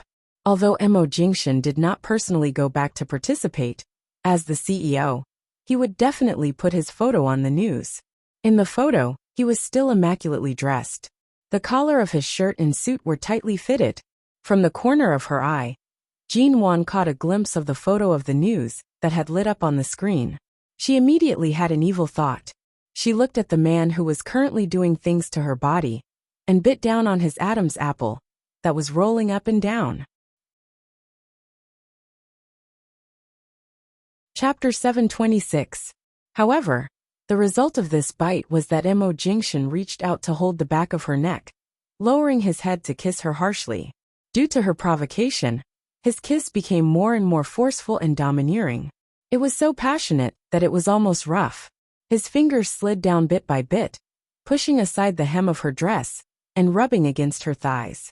The numbness began to spread from his fingertips, and soon, she was completely limp. Her body rose into the air, and she subconsciously hooked her legs around his waist. Mo Jingshan, what are you doing? However, in the next moment, her entire body was carried onto his body. It was clear that she was on top, he chuckled softly, because she hadn't completely sat down and was still half in his arms. The man's breath entered her ears, knocking against her eardrums and invading her brain. It intertwined with the desire in her mind that even she couldn't suppress, flashing like sparks of fire in a haze. Don't you dislike being bullied by me? I'll give you a chance to be a queen. Jean Wan. The next morning, when Jean Wan woke up with a sore back, Mo Jingshan was already dressed neatly and reading the morning newspaper delivered by the hotel in the living room. She walked out in her slippers, yawning as she glared at the well-dressed man who acted as if nothing had happened. Beasts. Dressed like a beast. Mo Jingshan seemed to have heard her silent criticism. He lowered the morning paper and looked at her with his dark eyes. Both of them had gone to bed very late, and Jean Wan was sleepy even though she had slept for at least an hour longer than him. But the man's eyes didn't show the slightest tiredness. Breakfast is on the table. Eat quickly. We're going to the airport today. Got it. Knowing that they had to catch a flight today, he refused to let her off last night. It was not enough to end it once. He insisted on making her faint several times before he stopped. She opened the plate on the table. Inside were the crab dumplings that the hotel had specially made for them. Mo Jingshan needed to nourish his stomach for the next few days, but Jean Wan didn't need to. She thought she was already satisfied with the barbecue he made for her last night. She didn't expect that she would have such authentic crab roe soup dumplings to eat before she left today. However, the process of making this thing was so troublesome. He must have informed the hotel and asked them to deliver it early in the morning. Jean Wan had been tormented by the man for an entire night. In the second half of the night, she felt that the barbecue she had eaten had been completely digested. She had been hungry for a long time. Right now, she couldn't care less and directly sat down to eat. Didn't you say yesterday that the hotel is near the sea and the morning air is very cold? Can't you put on your clothes? Mo Jingshan looked at the nightgown hanging from her shoulders and could not help but sigh. He reached out to help her adjust her collar. It wouldn't have mattered if she hadn't pulled it, but with this gentle tug, a ray of spring light was pulled away from her collar. Between her snow-white neck and collarbone, light red spots were scattered all over the places he kissed last night. The marks that could not be hidden were written into her body, honestly recording all the joy of love last night. What are you trying to do now? It's so early in the morning, and I'm still being raped by you while eating. Mo Jingshan, you cultured scum. Jean Wan's body instinctively went on alert. She, who was still chewing on the soup bun, slapped away his hand that was protecting her collar. You definitely can't continue. We'll be late for the plane. What are you thinking about? Mo Jingshan's handsome brows moved slightly. In the end, he only smiled and picked up the coat, hanging on the back of the chair to cover her shoulders. Hurry up and eat. We have to catch the plane. Oh, the alarm was lifted. She could eat in peace. Also, he thought for a moment before turning back. Recently, the weather in Los Angeles has been very cold. Don't wear too little, especially clothes that reveal your shoulders. Recently, he had watched Jean Wan swim more often. Mo Jingshan increasingly felt that he wanted to hide every part of this little woman's body. Even if it was just an ordinary spaghetti strap dress, he could not let her wear it. After all, it was really too easy to attract a man's attention. Oh, Jinwan continued to eat. When he was not paying attention, she softly muttered, "Miser." The last minute of Jinwan's life on the Argentinian island was stretched by Mo Jingshan to the point that it felt like a century. They passed by the dessert shop in the departure hall. Jinwan wanted to eat sundaes and ice cream, but Mo Jingshan refused to let her eat anything cold. Instead, he bought ice cream-flavored donuts for her. They passed by the various unremarkable specialty shops in the departure hall, which also had a variety of exotic styles. In the end, when they were finally about to board the plane, they did not take the first-class entrance, but stood at the back of the crowd. Rather than saying that Mo Jingshan was completely complying with Jinwan's wishes, it was more accurate to say that Jinwan wanted Boss Missouri to interact with the common people. After all, it seemed that every time she returned to Los Angeles, something big happened. But after all, Shine Group was here, and so was the Mo family of Los Angeles. This was also the place where she studied when she was a teenager. So even though Jinwan had almost been traumatized by Los Angeles, this place was still indissoluble in her life. She still had to travel around High City and Los Angeles. She didn't know that Mo Jingshan had relinquished his power in the underground arms trade and was no longer in charge of it. She just thought that Atuda and the other troublesome people had been completely dealt with, and that was why he returned to Los Angeles so peacefully and no longer had any trouble. As soon as they returned, Mo Jingshan's mother, Ms. Wanzhu, got the news that Jinwan and the others had returned to Los Angeles. Although Mo Xiaoza and Ms. Wanzhu were old and no longer in charge of the company's affairs, they had worked hard for Shine for many years, so they must still be in close contact with the company. The person in charge of this matter must have told them that Mo Jingshan had gone to Argentina, and that Jinwan and Mo Jingshan were together. So less than 2 days after returning to Los Angeles, Ms. Wanzhu came to ask Jinwan to go back to live with the Mo family in Los Angeles. She still called Jinwan daughter-in-law. Even though they hadn't seen each other for 3 years, she was still familiar with them. On the contrary, Mo Jingshan had no intention of letting Jinwan go back with him, nor did he intend to let Jinwan leave his sight. When returning to Los Angeles, he had to go back to Shine's headquarters to deal with some important affairs. So Jinwan simply stayed in the break room in his office. Chapter 727. Qin Sighting happened to return to the United States these days, and was caught by Mo Jingshan to examine Jinwan. From the beginning, he knew that Jinwan's head injury wouldn't be a big problem after Dr. Wendell's operation, and the remaining blood would be completely absorbed by the brain. But Jinwan's recovery speed was indeed very fast. When he came to check on her, Qin Sighting couldn't help saying, "Sure enough, he didn't take a vacation to look after you at home for nothing." This kind of inseparable way not only greatly stimulates your dependence and familiarity with him, but also allows you to stay in a safe environment. Such a peaceful way of recovery is good for you. At least this headache will be mostly relieved. Will you still have headaches in the future? Jinwan asked. At present, after all, it hasn't been long since I recovered. In the short term, I may have headaches due to strenuous exercise, or symptoms such as car sickness and plane sickness. I may not be able to bear the pressure of high altitude and some ordinary bumps. Usually, I won't have any headaches, but after a certain period of treatment, I will slowly recover. Don't worry. Qin Sighting's words were always reliable. Jinwan didn't need to worry, and now she didn't need to. Since Ms. Wanzhu learned that Jinwan and Mo Jingshan had returned to Los Angeles, even if she couldn't bring her daughter-in-law home as she wished, she still came to the company to talk to Jinwan every day. Jinwan was still hiding from the people of MN Group, especially from Xia Tian. She still pretended that she had not recovered from her illness, and tried to stall for as long as she could. So when there was no company business coming to her, she was really bored. Being dragged around by Wanzhu to go shopping and chat with her was a good way to save her boredom. When passing by a photography studio opened by a Chinese in Los Angeles, Wanju suddenly tugged at Jinwan's cuff with bright eyes. "Daughter-in-law, when you and Jingshan got married, didn't you take wedding photos?" Jinwan also looked in the direction of the photography studio. They did take wedding photos, but they also didn't take them. At that time, she didn't know much about the man she was going to marry.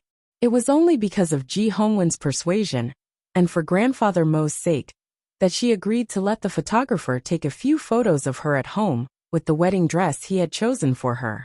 Although there were wedding photos of her and Mo Jingshan, they were all single photos. The only one that was in the same frame was photoshopped. After all, she did not remember seeing Mo Jingshan before the wedding. After that, those photos were never displayed in the Yu Garden.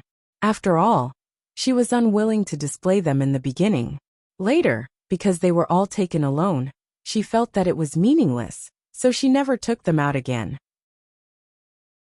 So when Wanju took her into the studio and offered to book a set of wedding photos for the two of them, Jinwan did not refuse. In fact, she was also very curious about the process of taking wedding photos. Furthermore, she had never taken this kind of photo with Mo Jingshan in her previous lives, so she more or less had a little desire. Although Mo Jingshan had been busy these days in Los Angeles, he only took a look at Jinwan when Wanju arranged for him and Jinwan to take wedding photos. Seeing that Jinwan seemed to be looking forward to it, he didn't refuse. After asking about the scheduled time, he told his secretary to clear the photo shoot time and not to arrange other work, which obviously meant that he agreed to accompany Jinwan to take the photo.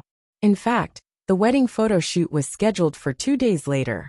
That day, Mo Jingshan drove Jinwan there in person, without needing Ms. Wanju's nagging to remind him. After all, his wife was his. As long as Jinwan cared about him, as long as she wanted, he would spend 10 times more energy and time to accompany her to make up for all the regrets he had. At least, he couldn't leave any regrets, in case this little woman always found reasons to be unreasonable with him. This studio was specially chosen by Ms. Wanju.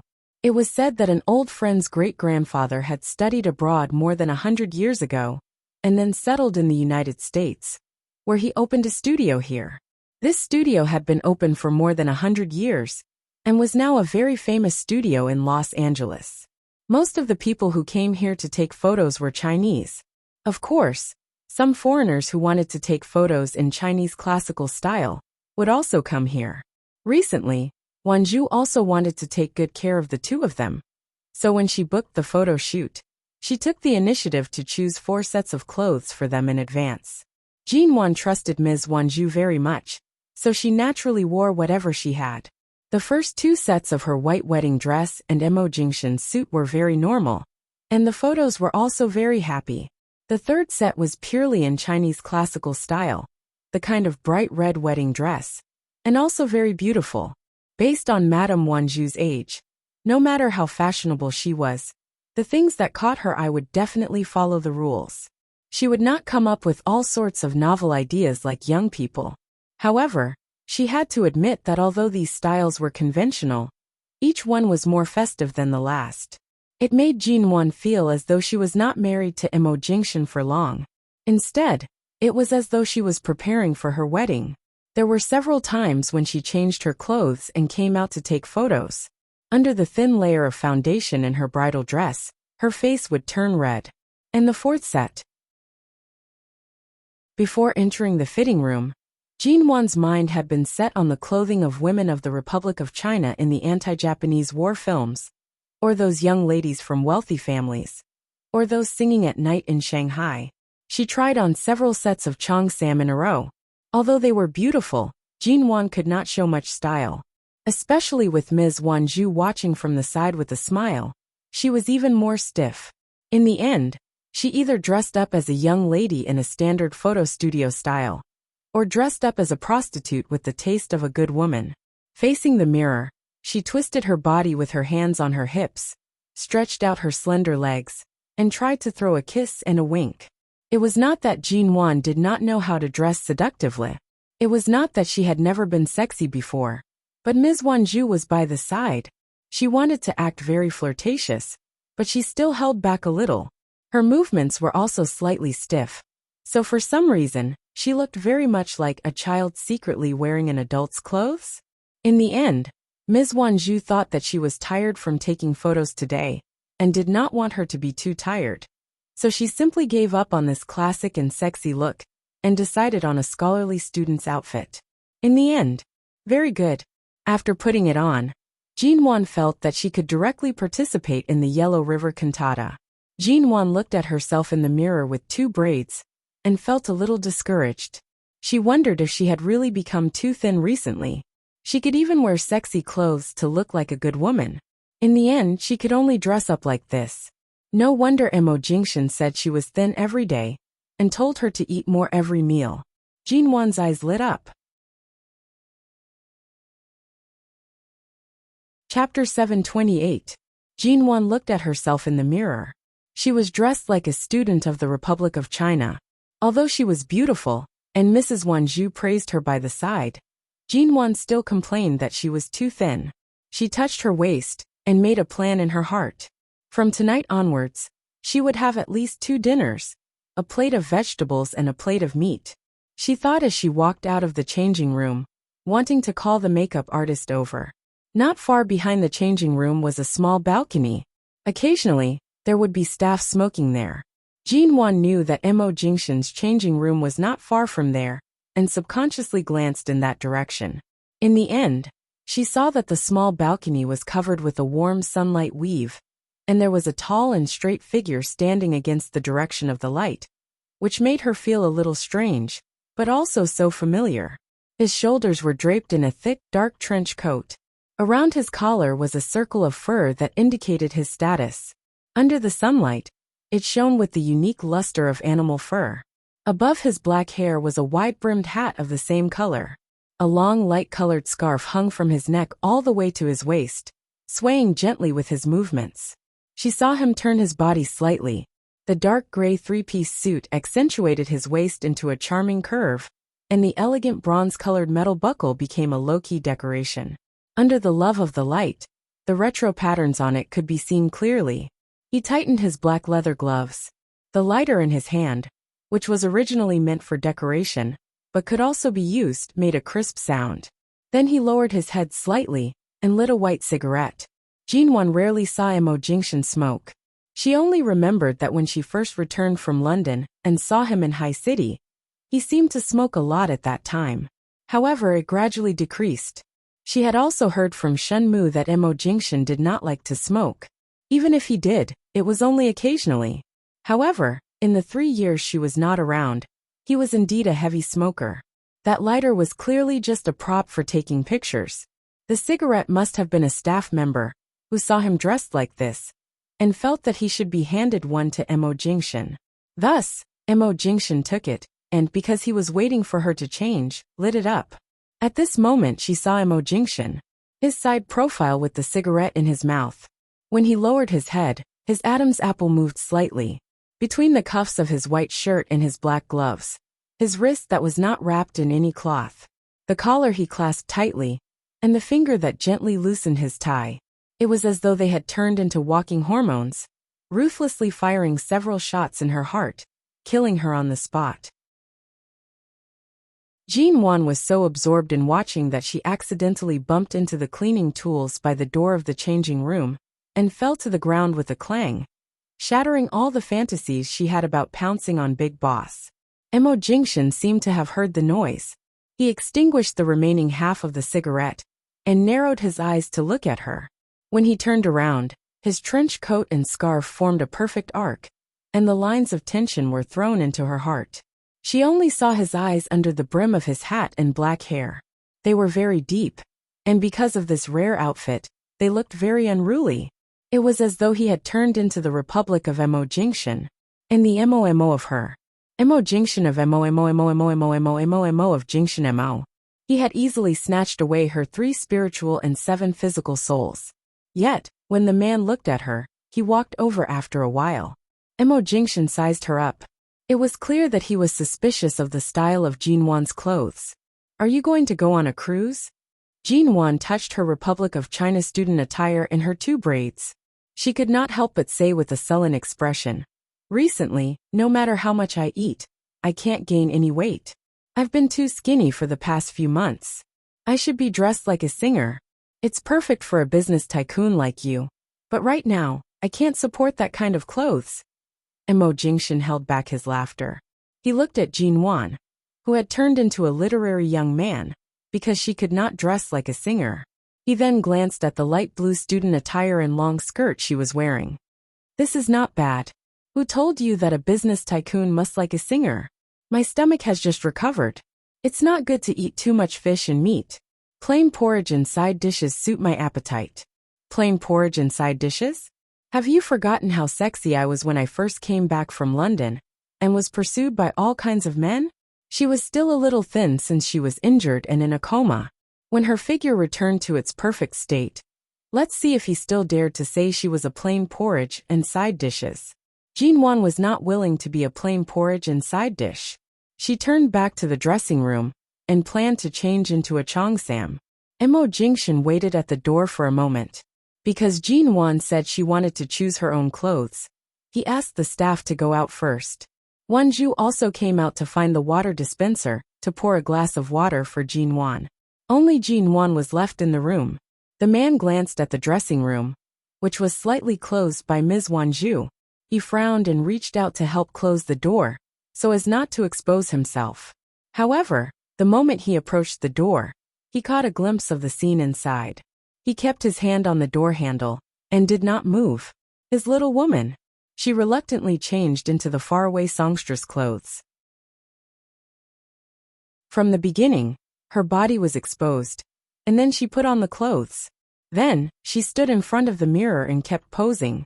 She threw coquettish glances and pouted to show all kinds of sexy and charming expressions.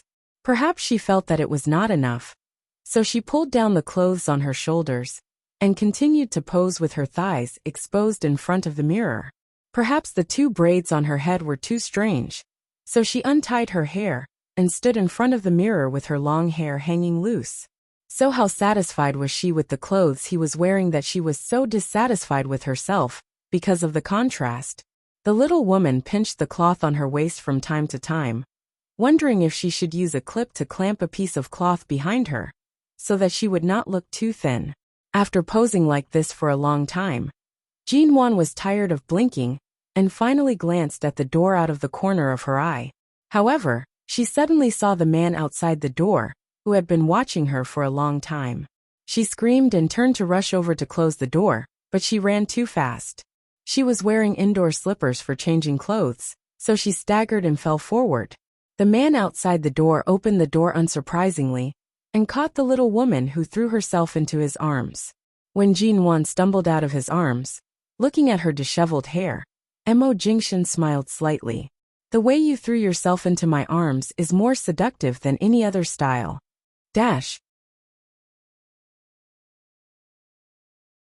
Chapter 729. When it was finally time to take a photo, Jin Wan still wore her outfits and stood together with Mo Jingshan. In the end, the experienced photography teacher smacked his lips and was especially satisfied. His mouth was full of praises of a perfect match. His steady tone added the color of age to this studio that had been open for more than 100 years in Los Angeles. Mrs. Wanju was all smiles by the side. When the photo shoot was over, she rushed over to hold Jin Wan's hand and asked her if she was tired, as though she was afraid of exhausting her daughter-in-law. Perhaps it was because Mrs. Wanju had been too excited for the past 2 days that she couldn't keep her mouth shut. Or perhaps it was because she had received Mo Jingshan's tacit approval that she told Elder Mo about their wedding photo shoot. Thus, Elder Mo took advantage of this excitement and actually flew from High City to Los Angeles the next day.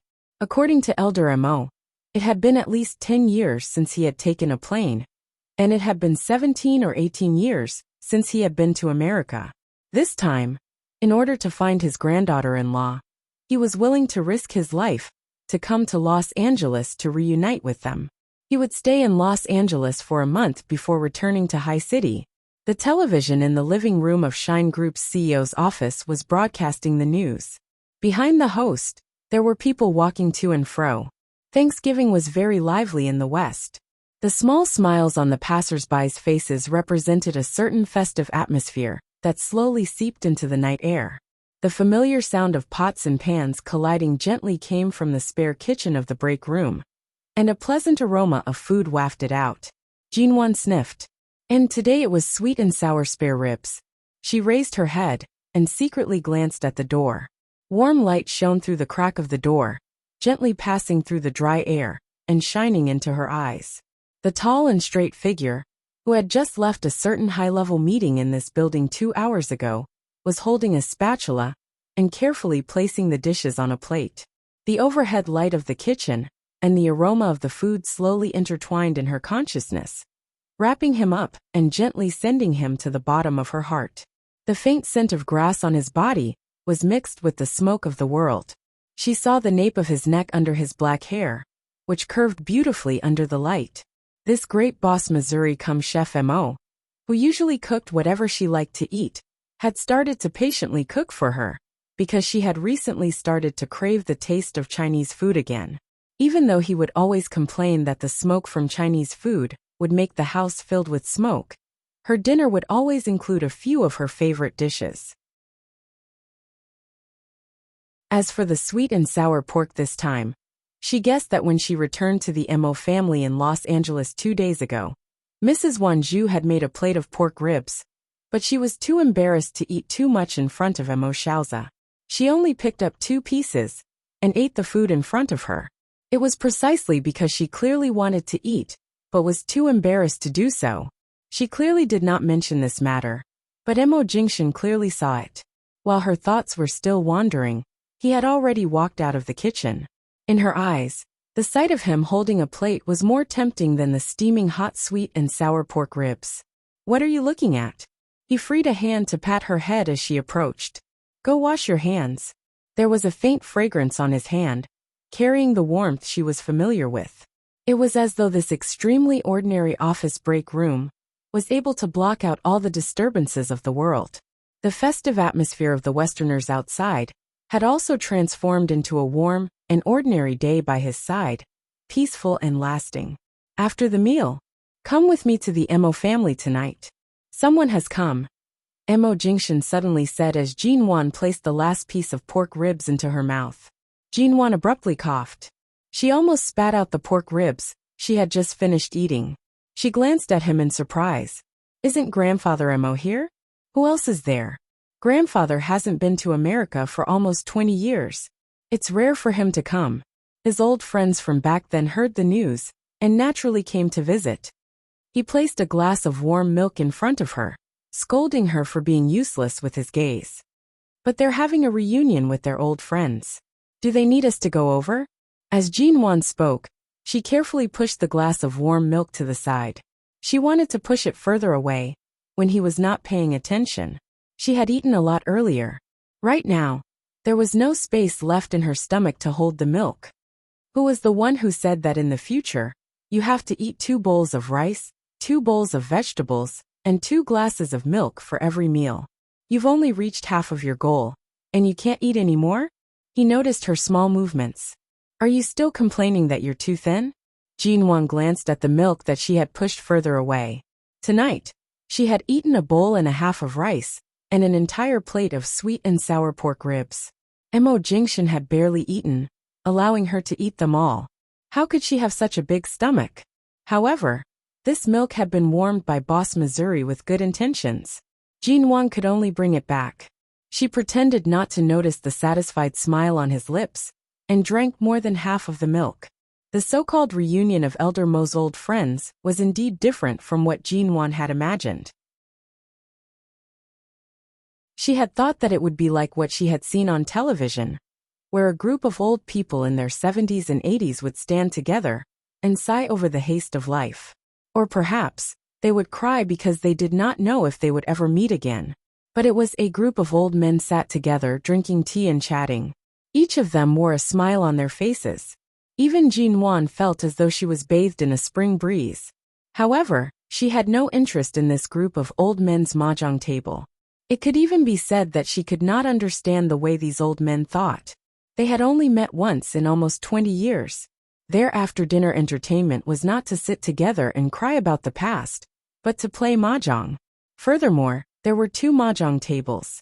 Just like right now, at the other table, Elder Mo and his daughter-in-law, Madame Wanzhu, were playing mahjong with 2 other old men. At this table, it was Mo Xiaoza and Mo Jingshan. Jinwan watched as Mo Jingshan took off his coat. He was wearing a fitted, fine wool white sweater. The V-shaped collar revealed a gray shirt. He loosened his collar and shifted his gaze from the mahjong tiles to Jinwan, who could not wait to find something to do. He used his eyes to indicate for her to sit by his side. With so many people around, how could she have the nerve to sit so close to him? Earlier, this group of old men had not stopped mocking the 2 of them. Chapter 730. In addition, she had never seen Mo Jingshan so patiently accompanying his family and relatives. Back when they were in the Mo family in High City, Mo Jingshan had always been gentle and distant toward the group of relatives who came to suck up to the Mo family's thigh. Those people all thought that he disdained interacting with family and friends. But now, it seemed that it was only because those relatives who tried to cling on to grandfather Mo had their own motives, and Mo Jingshan really did not want to spoil them. But now, he was simply helping Elder Mo maintain his image. Mo Jingshan had given him enough face. It was rare for him to patiently participate in this kind of after-dinner entertainment to accompany the elderly while playing mahjong. Or perhaps, Mo Jingshan was usually too busy. Recently, because he was accompanying her to recuperate, even if he occasionally returned to Shine Group, he would only attend some important meetings. Usually, he would spend more time with her. It was rare for Boss Missouri to have such free time. Seeing that Jinwan was bored to death watching by the side, Mo Jingshan touched a tile and continued to lock his gaze on her. Jinwan continued to shake her head. Although she really had nothing to do watching everyone play mahjong, she was considering if she should help the helpers pour tea.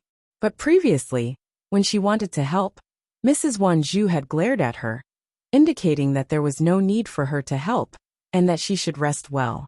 Seeing that Jinwan was still standing there, Mo Jingshan narrowed his eyes and played the tile in his hand. Seeing that Mo Jingshan planned to give up after this round to accompany her, Jinwan chose to sit by his side to prevent the others from being disappointed. The man then calmly leaned against the back of the chair, indicating for Jinwan to help him touch the tile. After all, Jinwan was Mo Jingshan's wife. Everyone present was an elder. Seeing this young couple's behavior, they only smiled and did not have any objections or dissatisfaction. They only nagged, "Tsk tisk, it's really good to be young." Under everyone's gaze, Jinwan reached out her hand. In fact, her mahjong skills were very ordinary. The last time she played mahjong was in Jing City, and it was only with Xiao Li's help that she managed to win a few rounds. How much did Mo Jingshan trust her to actually let someone like her, who was not very good at mahjong, touch the tile for him? She picked up a card and touched it in her hand for a long time, but she couldn't figure out what card it was. She had no choice but to obediently hand the card to him. He's already allowing his wife to draw the card so calmly. It seems like Jing Shun is going to win this round. Anything she draws will win. The one speaking was an old man. Jinwan felt her cheeks heat up. She could let Mo Jingshan do whatever he wanted at home, but in front of a group of old people and relatives, even if she accidentally showed a little affection, she couldn't help blushing, and even the mahjong tiles in her hand became warm. She hurriedly stuffed the mahjong tiles into Mo Jingshan's hands, turning her head away in embarrassment. Mo Jingshan flipped his long fingers over the tiles. His face was expressionless as he casually pushed them down. Flowers blossomed on the bar. Everyone was shocked. "This daughter-in-law seems to be very popular with you." Everyone started to talk at once. Jinwan's face was so red that she wanted to find a hole to hide in. Thus, when everyone left in the middle of the night and returned to their rooms to rest, Jinwan's face was still red from being teased by the old men. The main reason was that these old people were used to seeing the world. After playing mahjong and drinking tea at night, when they couldn't fall asleep, they liked to talk about young people. They even discussed who would be the god-grandfather of Jinwan's child in the future. and the ranking of the god-grandfathers. Jin-won felt that there might be something wrong with her brain a while ago, which led to some unresolved problems in her brain. Otherwise, how could she, who was usually very strict, become so careless after this illness? For example, 2 nights before returning to High City from Los Angeles, there was a company reception arranged by Shine Group. Not to mention her identity as the head of MN Group, she had to attend as Mrs. Mo, who had been publicly acknowledged time and time again. However, whether in the Mo family's bedroom in Los Angeles, or in the 300-square-meter lounge next to Shine Group's CEO's office, these spacious spaces resulted in her often rummaging through cabinets and cabinets to look for things that she didn't know where she had left them last time. It was almost December.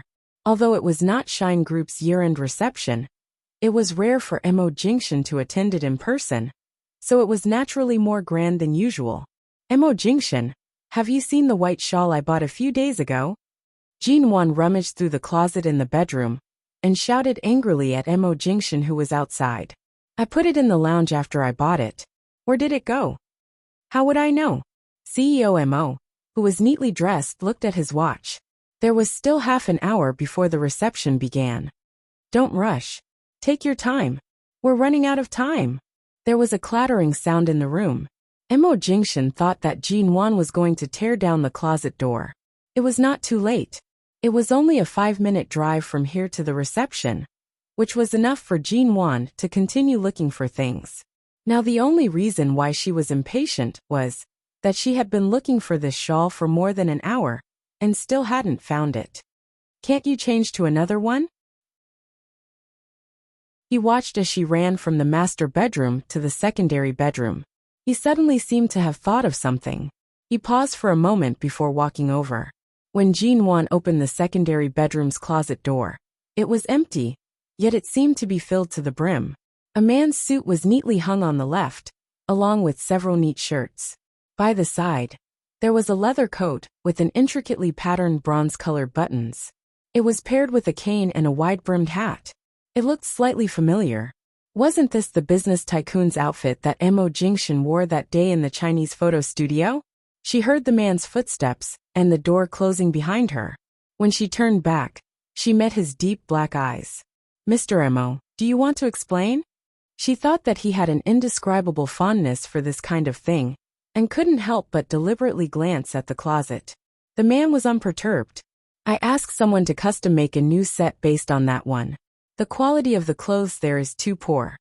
Not only was he unperturbed, he even leisurely added, Don't you like it a lot? This time, it was Jin-won who was speechless.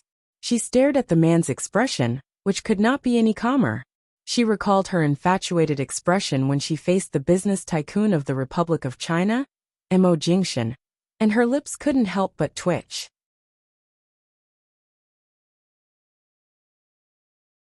Chapter 731. Aren't you going to the cocktail party? What are you doing?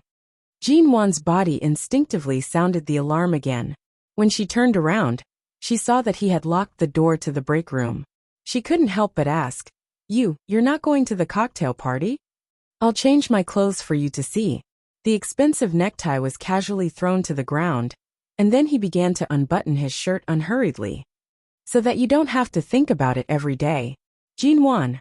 She did remember it. After all, Mo Jingshan usually wore normal clothes. He was either a strict CEO style, or a clean and refreshing home style. It was rare for him to dress up deliberately, and it was only for the photo shoot. However, the style that time was really shocking. At that time, she even regretted that he would only wear that kind of clothes once in his life. She didn't expect that he actually noticed her regret at that time. She watched as the man's fingers moved down bit by bit, from his collarbone to his chest, and then to his slim waist. His undulating lines and perfect figure were faintly discernible under the white shirt. When the man changed into that set of clothes in front of her, Jin-won was stunned. If one were to say that his appearance at the photo studio was enough to shock them, then right now, when Mo Jingshan wore this set of clothes made of perfect material, it completely brought out the incomparable aura that a man was born with. Seeing that the little woman's gaze was fixed on him, Mo Jingshan's lips curved slightly. Do you like it very much? Jinwan nodded blankly. Perhaps because she was becoming more and more honest recently, she no longer held back her temper and said things that went against her heart. Her obedient appearance was especially moving. Before she could speak, the man had already carried her up. She was still wearing the gown that she had just changed into. In order to find a matching shawl, she had walked around the room for a long time. She had been wearing it the entire time, but when she was carried up and then placed on the soft white bed, the gown's trailing covered her body. This was a white gown, and the trailing was covered with layers of beautiful white chiffon. The white chiffon fluttered in the air with her movements and then scattered, dyeing a pure white. It was like a flawless brocade. His lips and hands were familiar with every part of her body. He explored her body with ease, and soon, she was completely defeated. Before the last line of reason collapsed, she heard him whisper in her ear. His voice was dark and hoarse, and there was a hint of sluggish panting at the end. There's no need to look for the shawl. Just change into a new one later. Jinwan. Now, even if he didn't want to, he had no choice but to change. Wait a minute. She suddenly realized that it was almost time for the banquet, and wanted to remind him. What are you waiting for? He put his hands around her disobedient waist. Jinwan couldn't help but cry out, almost covering his soft sigh of satisfaction. Just as Jinwan was about to lose her mind and forget the passage of time, her cell phone suddenly rang. Jinwan originally wanted to ask him to stop, but when she saw the man reach out to pick up the phone, her remaining rationality rang in her ears, and she instinctively felt that something was wrong. Yes, it's me. Speak. He put his index finger to his lips and gestured for her to keep quiet. Jinwan did not expect his actions and covered her mouth to prevent herself from making a loud sound. Mo Jingshan, are you 3 this year? I have time now. Take your time. Although he was still speaking into the phone, his gaze kept moving around her body. His naked desire was about to tear her apart and eat her up. His palm held her cheek, and his slender knuckles probed along her lips into her mouth. She couldn't help but let out the sound that had been suppressed in her throat. The voice on the other end of the phone was slightly muffled, and a sense of tension that she had never felt before stimulated her brain. Furthermore, this man's playful and lustful gaze moved back and forth on her body, moving such a familiar scene between the sheets into broad daylight. It actually caused her 3 souls and 7 spirits to tremble. Jinwan even felt like she was a young girl who had just experienced the ways of the world. She was completely at a loss. However, in her heart, she hoped that the highest pleasure from her soul would engulf her. On the other end of the phone, the man continued to report with a serious expression. She fell onto the bed and was almost forced to cry. She turned her head and bit down on the corner of the blanket. Her suppressed voice had long been broken by the man's teasing. Mo Jingshan. She heard her own voice was hoarse and choked as she called out his name. She could not take it anymore. By the time he finally hung up the phone in satisfaction, Jinwan had already suffered a crushing defeat. Her tears mixed with her messy hair covered her face. Because she had been biting down on the corner of the blanket for a long time, her lipstick had rubbed against the edge. She appeared somewhat messy and disheveled, but it also added to her seductiveness. Jinwan had always known that the pleading and weakness that she unintentionally revealed was the most effective aphrodisiac in the eyes of men. In just a moment, her entire body seemed to be brought together by his scent. Every cell in her body was engraved with his name. Those 3 words seemed to have seeped into her flesh and bones, sinking into the deepest part of her body. It was as though it could not be erased. As a result, they arrived at the hotel 2 hours late, although they were originally supposed to arrive in half an hour. Most importantly, Jinwan was picked up from the bed in an exhausted state by the man. He gave her a bath and helped her pick out a suitable set of clothes. Since they were in a rush, Jinwan did a simple hairstyle that looked very good. Just like that, Mo Jingshan directly brought her to the venue of the reception.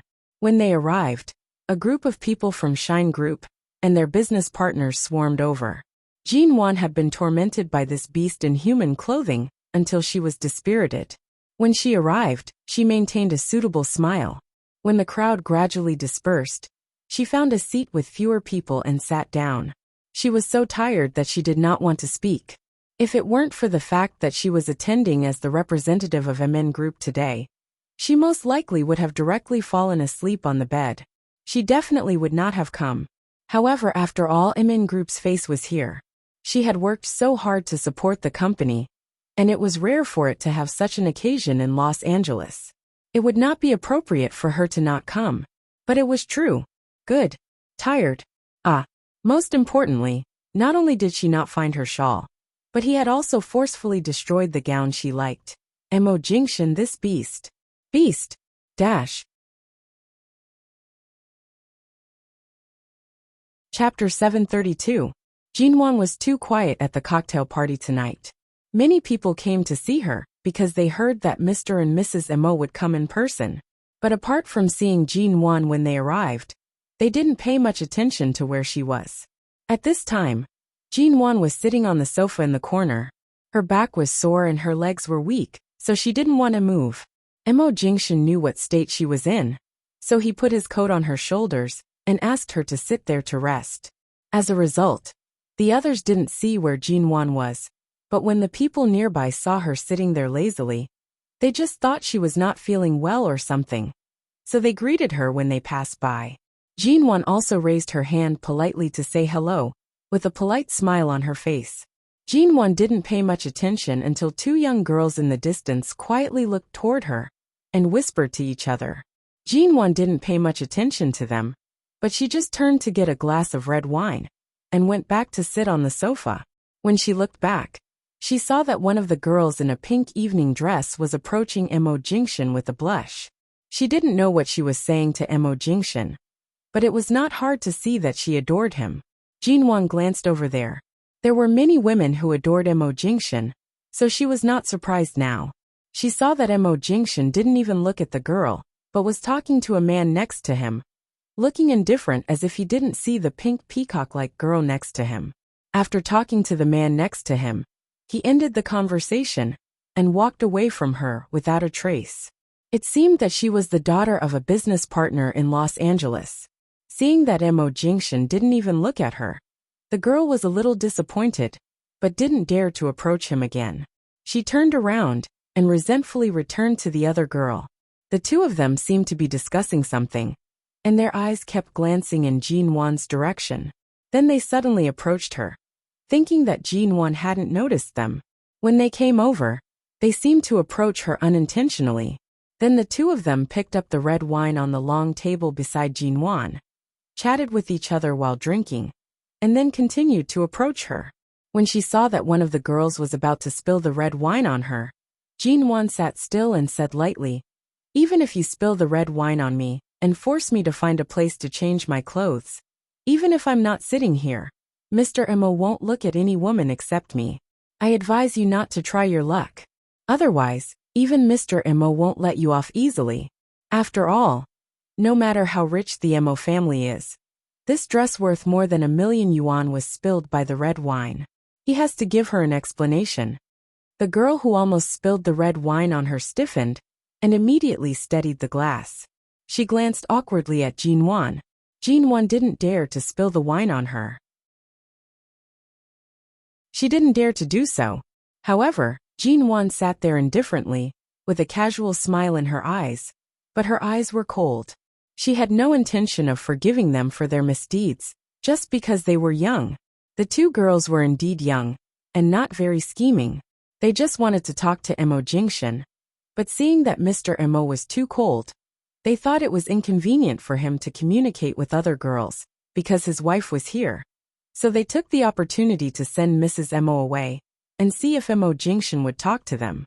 However, to their surprise, the two girls looked at each other awkwardly, and put down the wine glasses. "Mrs. Mo, you're thinking too much. I didn't hold it steady just now. Fortunately, Mrs. Mo reminded me. Otherwise, I might have accidentally spilled it on you. I'm sorry." One of the girls turned to Jinwan and apologized awkwardly. Jinwan's expression remained unchanged. She was neither cold nor indifferent, nor did she put on a condescending air. She just looked back at them indifferently and said flatly, I can understand the young lady's yearning for love, but in your eyes, Mr. Mo is already a married man who has been married for many years. I suggest you change the direction of your yearning. It's not a good thing to want to hook up with another man's husband at such a young age. The two girls immediately blushed. We didn't mean that. You'd better not. Jinwan gently curved her lips, but her smile did not reach her eyes. There's nothing wrong with being simple, but under normal circumstances, I won't be polite to those who have such thoughts. After being married for so many years, I've seen all kinds of women. Some young girls who are too straightforward can be trampled to death like ants crossing the street. At such a young age, why do you want to make others unhappy and harm yourself and others at the same time? The two girls looked a little embarrassed. However, this person was Mrs. Mo after all, so they didn't dare to quarrel or do anything else. And Mrs. Mo clearly saw through them, which was why she said such words.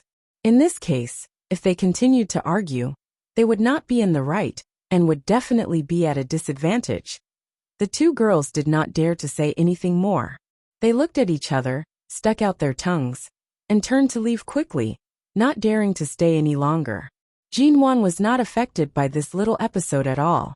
She still sat in the same place, and took a sip of red wine from time to kill time. Less than 10 minutes later, Mo Jingshan came back, and helped Jinwan up from the sofa. He whispered in her ear with a smile. Are you still very tired?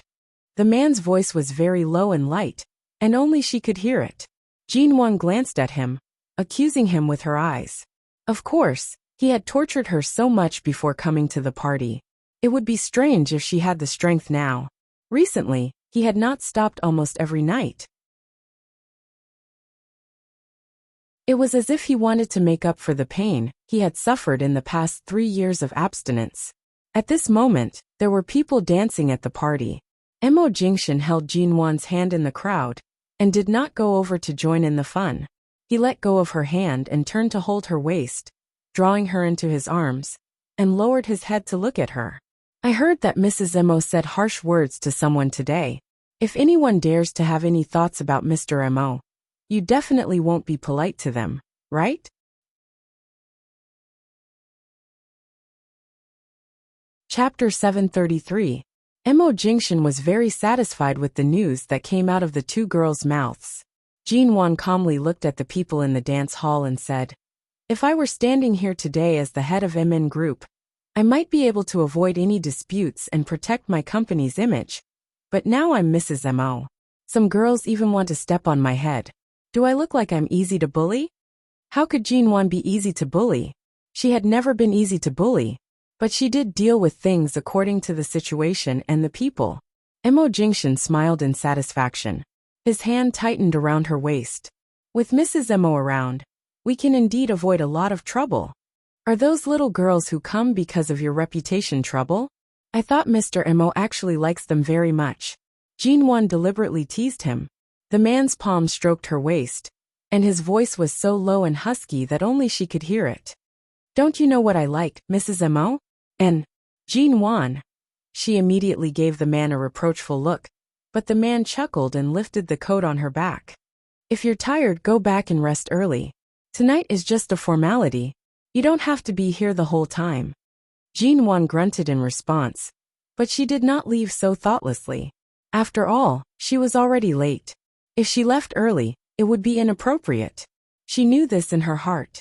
As the CEO of MN Group and the wife of the CEO of Shine Group, no matter how much Mo Jingshan spoiled her, she had to be responsible for her words and actions. She used to be the Mrs. Mo that Mo Jingshan doted on, but now, she was the Mrs. Mo that could stand side by side with him. Why is life so fortunate to be able to live with the person you love? The memories of 2 lives are related to you. Jinwan was 25 years old, and Mo Jingshan was 30 years old. A month later, shortly after Jinwan and Mo Jingshan's vacation began, she was called back to High City by Xia Tian to deal with the company's new project, mainly because Xia Tian's baby caught a cold. It was the first time the baby had a fever since she was born, which frightened Xia Tian, who was known as a strong woman in the business world. It was said that at 3 o'clock in the morning, Xia Tian was so anxious that she couldn't fall asleep. She rushed to the hospital overnight and refused to let go of the baby. The doctors in the hospital, on the other hand, had long been used to it. After arranging the fever patches, anti-inflammatory drugs, and so on, they said that it was normal for the baby to have a fever and didn't need to worry, and then left the consulting room. Every time Xia Tian mentioned this thrilling night, the colleagues in the company who had long been mothers would have a common topic. They all said that when their baby had a fever for the first time, they were all frightened. They all said that the baby had a fever and had a fever. But later, they became more experienced, and they were very calm even when the baby had a fever.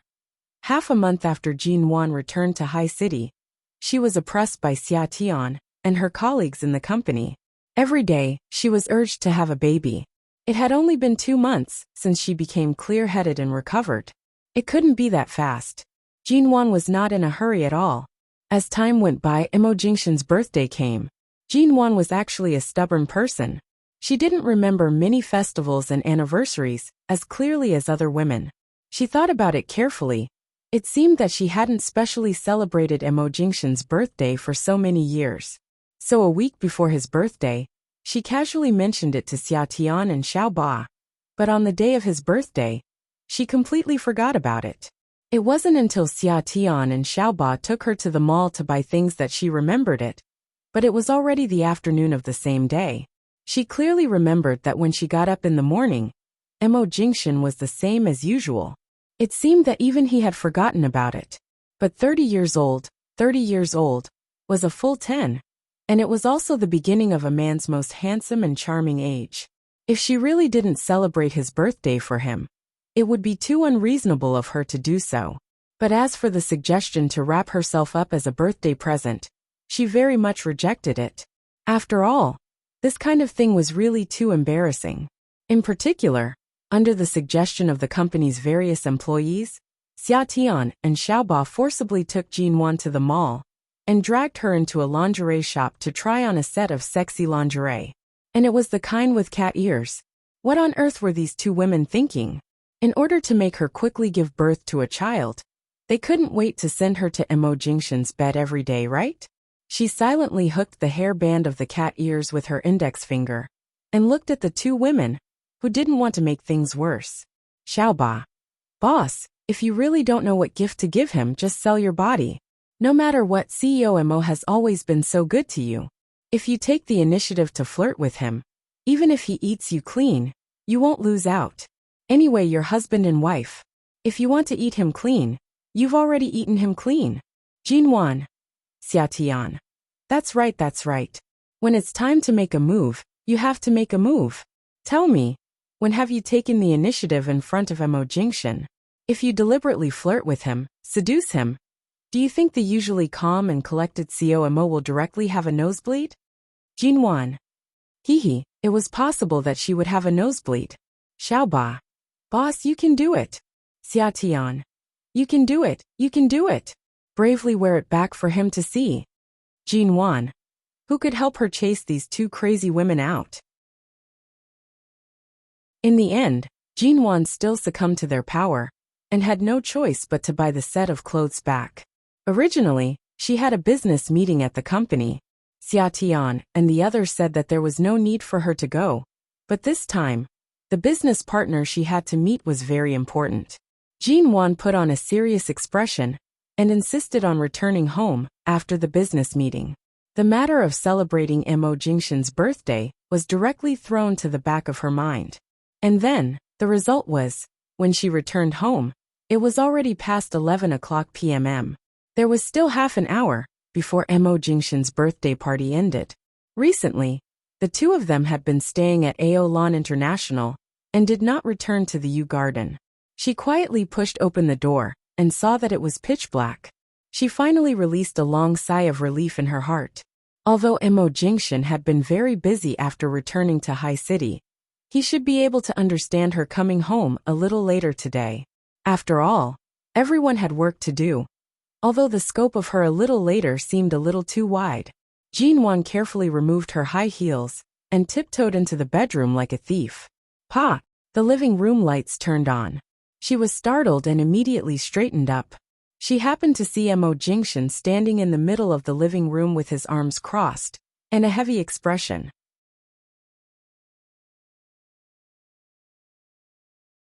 Chapter 734. Why didn't you turn on the lights?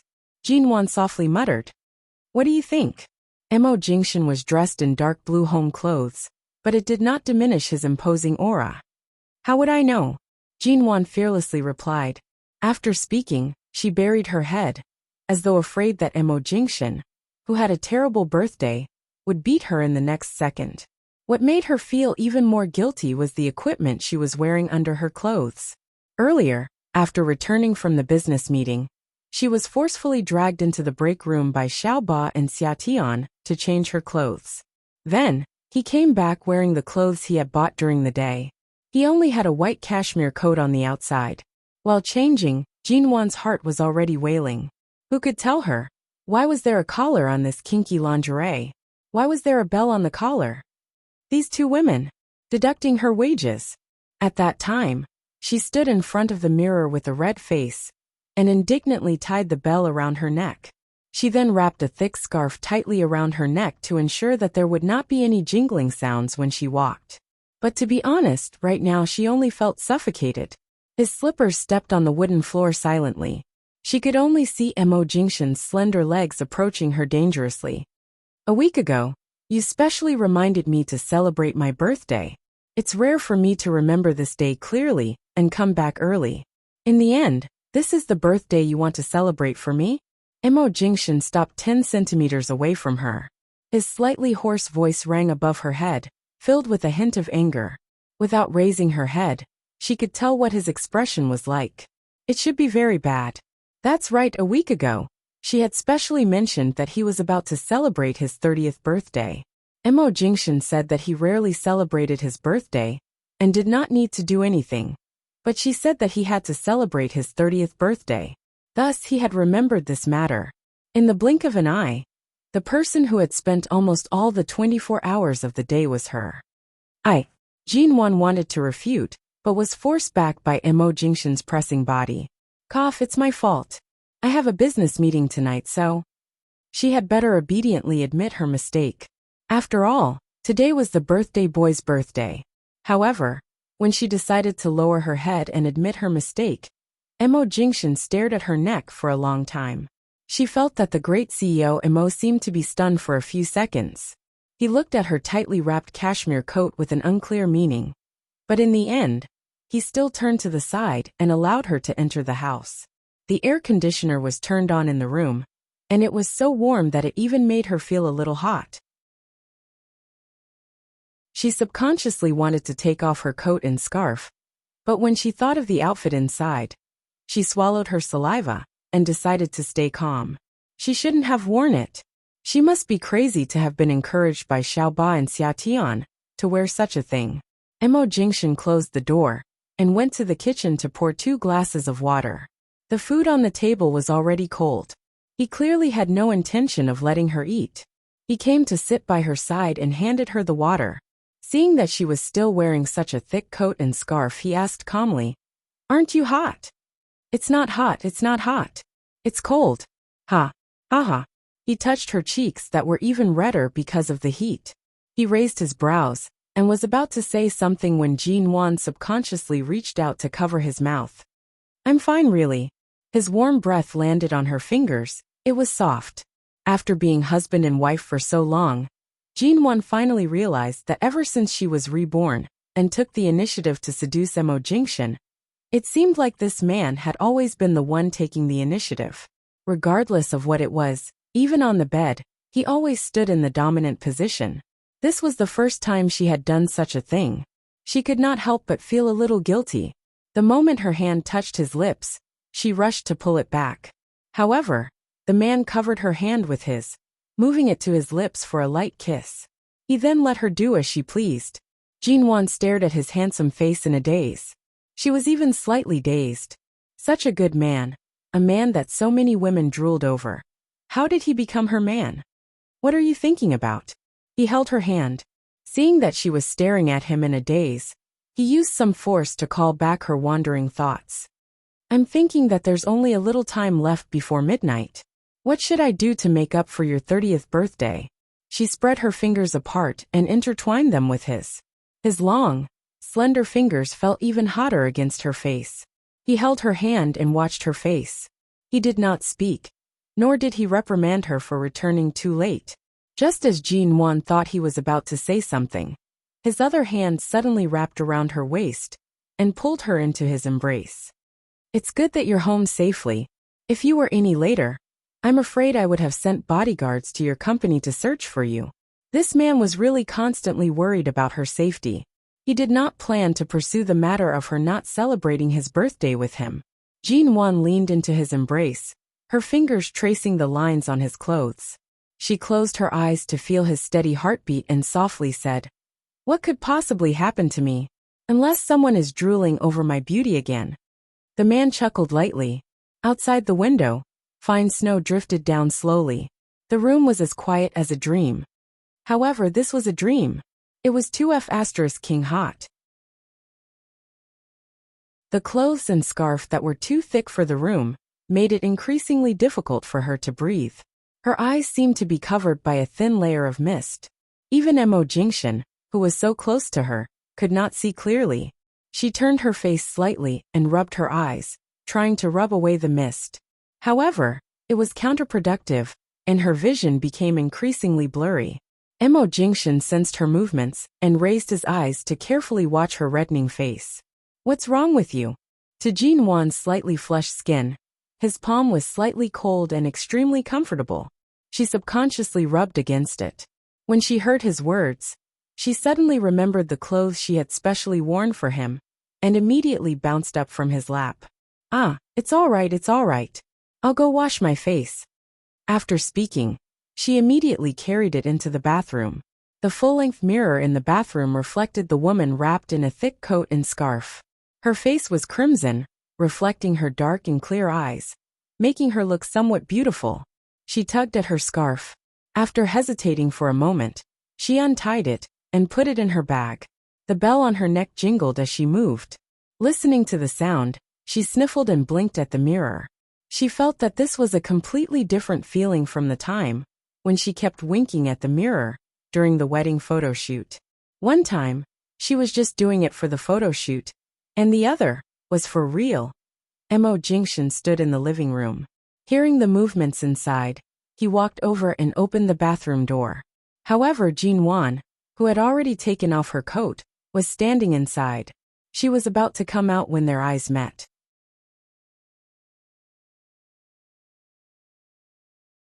Chapter 735. When Jin-won said these words, it happened to be 12 o'clock. Thankfully, she made it in time. However, the man stood outside the bathroom door, staring at her as she walked out. Jin-won did not have the courage to raise her head. After speaking, she lowered her head and looked at his slippers. She was so nervous that she could barely hear her own breathing. She then added in a small voice, "Happy birthday, Mo Jingshan." Those who don't know might think that my slippers are called Mo Jingshan. There was a smile in his eyes. He raised his hand to rub her hair, chuckling softly. "Look into my eyes." Jin-won reached out to remove his hand from her hair. She raised her head to glare at him. The shyness in her heart was truly unbearable. She could not help but bring his hand to her lips and bite down hard, trying to vent her nervousness. However, the man raised his brows and glanced at her before releasing her. However, he did not let go of her hand. Instead, he carried her in his arms. With a pious expression, as though he was about to open a present, he carried her into the bedroom.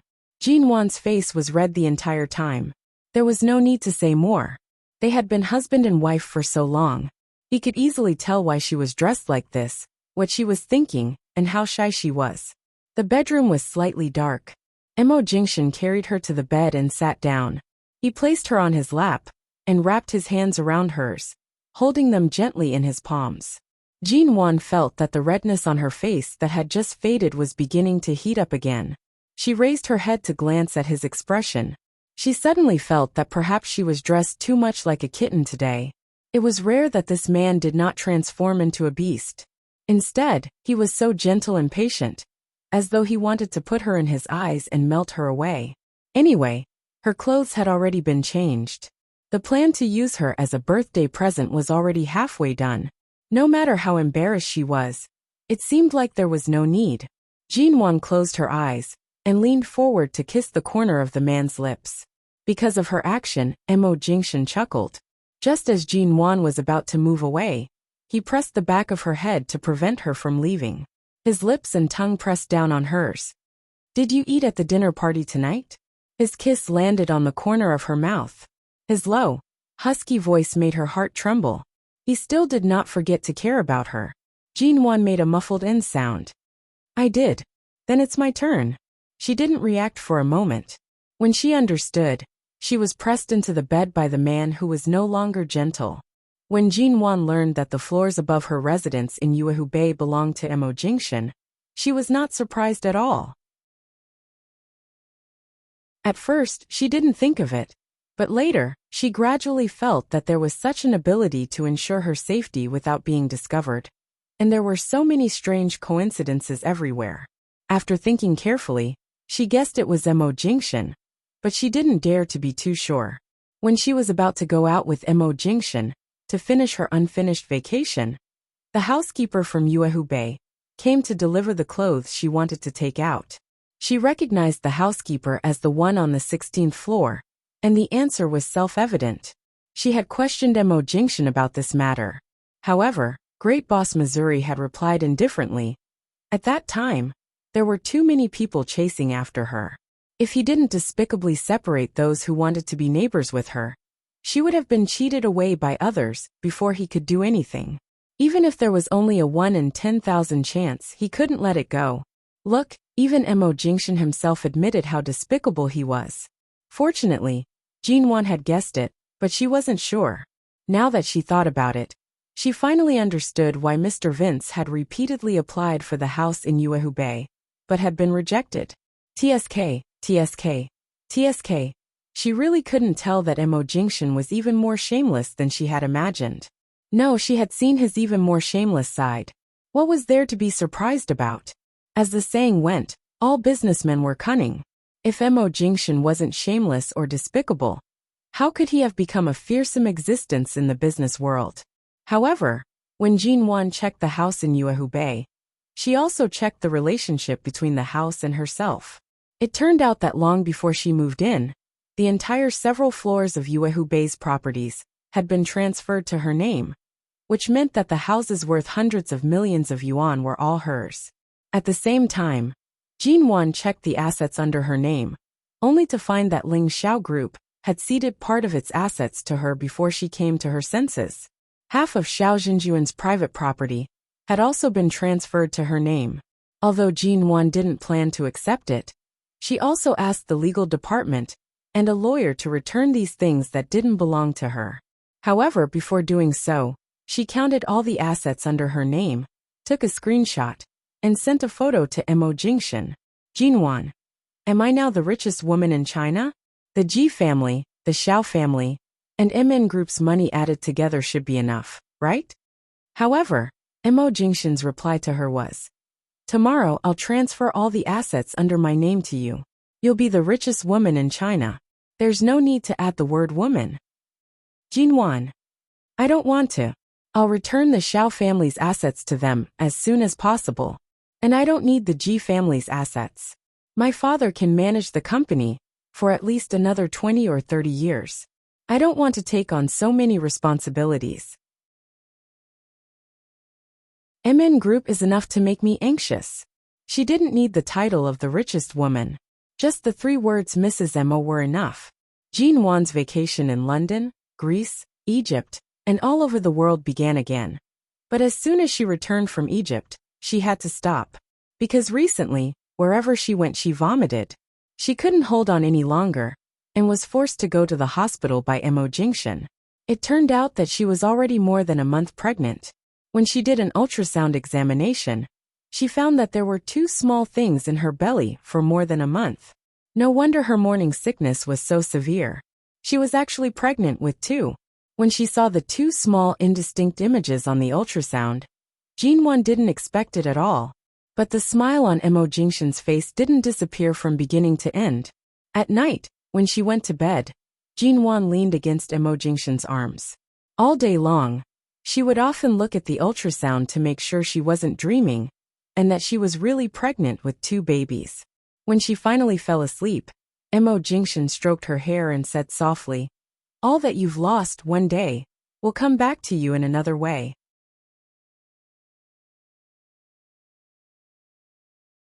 Chapter 736. 1 year later. Ding dang dang dang. In the morning, Jinwan was still dreaming in bed when her phone alarm began to ring. She narrowed her eyes and searched for her phone. When she opened it, she saw the 2 words on the alarm clock: feed.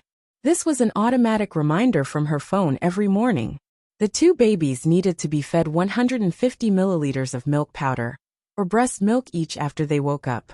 The Emo family had specially hired a nutritionist to arrange a daily feeding method according to the weight and condition of the 2 babies.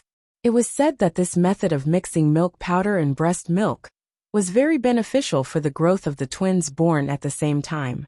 However, this alarm could only serve as a wake-up call for Jinwan. It had been 3 months since the birth of Emo Jinan and Emo Jining. As long as she didn't have to hold and feed the babies, the family basically didn't ask her to do anything. Mrs. Wanzhou had specially flown from Los Angeles to High City to personally take care of the babies for more than 2 months.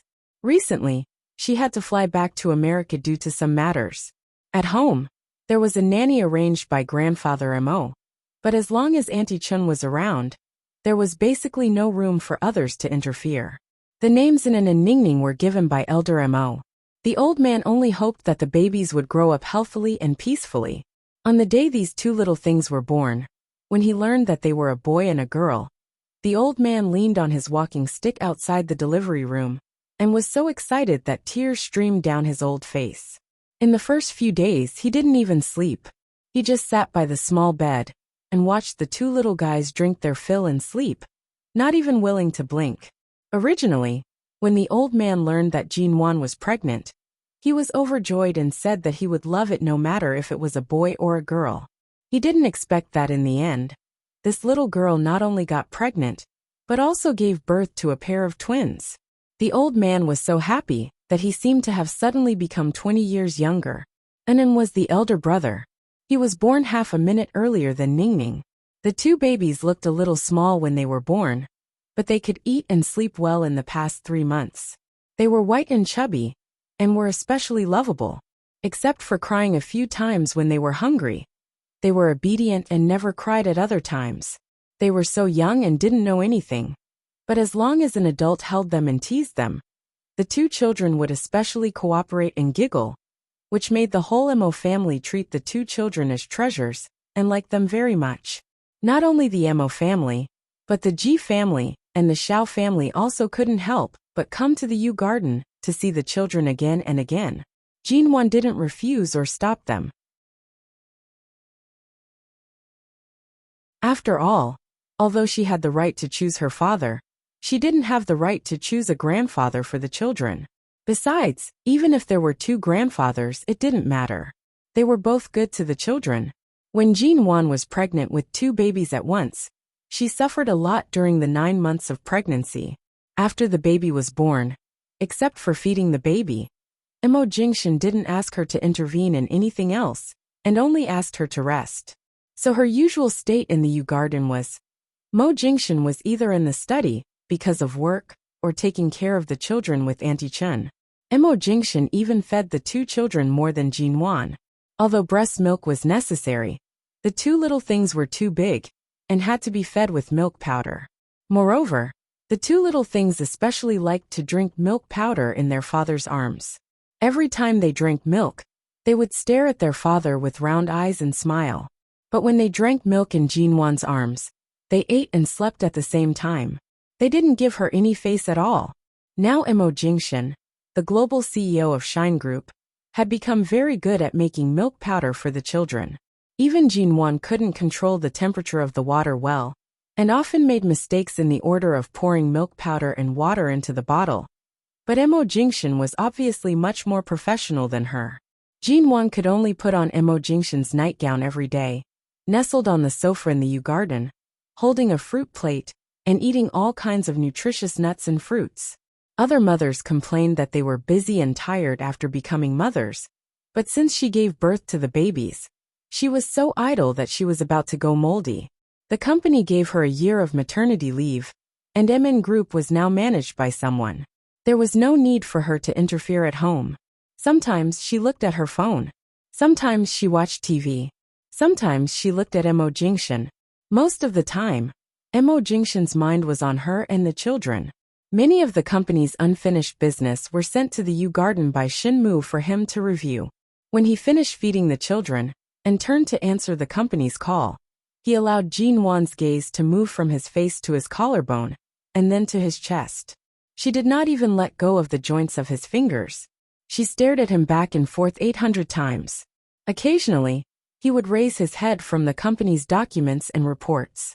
In the end, under Jin Wan's pitiful attack, he gave in and allowed her to hold the children for a while.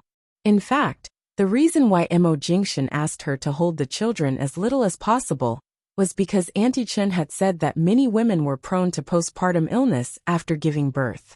Most of them had back pain from holding the children. Even though Jin Wan's postpartum period had long passed, she had given birth to 2 children at once. In order not to leave her with any uncomfortable symptoms, Mo Jingshan did not allow her to do anything that was too tiring. Even when she fed the children, she had to limit the time and was not allowed to hold them for too long. Usually, under Jin Wan's aggressive gaze, Mo Jingshan would allow her to hold the children for a while. Jin Wan obtained the opportunity to hold the babies, and Daddy Mo, once again, obtained the opportunity to make 2 bottles of milk powder for the children. After sleeping peacefully, Jin Wan carried Ning Ning, who was awake on the small bed. She walked around the kitchen with the children in her arms, and turned to see the man who was measuring the water temperature inside. His actions were completely unlike the aloof, noble, and unapproachable CEO of Shine Group. If his current appearance was posted on the company's website, it would most likely cause an uproar in the industry. Who would have thought that the all-powerful CEO Mo in the business world would be labeled as such a warm man at home? Auntie Chen went out to buy groceries, and there were only the 2 of them at home. On weekdays, as long as the babies fell asleep, Auntie Chen and the servants in the Yu Garden would intentionally or unintentionally leave them alone. After all, as long as Mr. Mo was at home after work, there would be no problem, even if they were not at home. What do you want to eat tonight? After making the milk powder, the man did not look back, but asked her patiently and gently.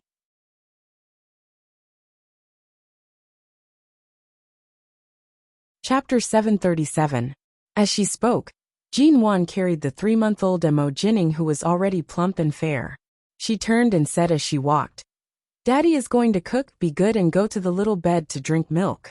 Otherwise, Mommy won't be able to eat dinner, and can only drink your milk powder." Mo Jingshan was extremely disgusted by Jin Wan's threatening the child. However, right now, he was even more shocked by her shameless act of snatching milk from the baby.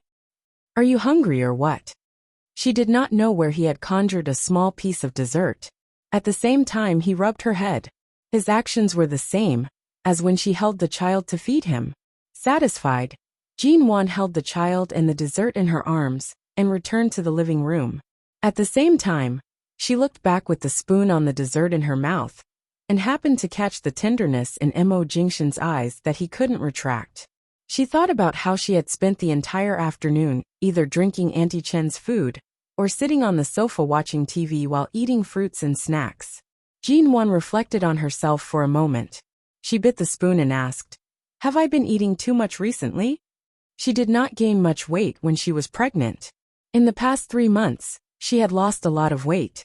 However, according to Auntie Chen, she should eat more to look better. Jin Wan took advantage of the fact that she was still breastfeeding and did not need to worry about her figure. She ate more and more every day, but she still did not gain weight. The man smiled mildly. "No matter how much you eat, I can still afford to raise you." In the blink of an eye, Mo Jinan and Mo Jinning were 1.5 years old.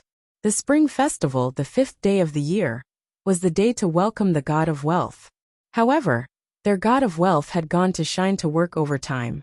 Auntie Chun and the helpers were busy making dumplings, leaving Jinwan alone with an En and Ning Ning staring at each other. En, she had big eyes, while the two of them had small eyes. Right now, this little thing's face was not even the size of a palm.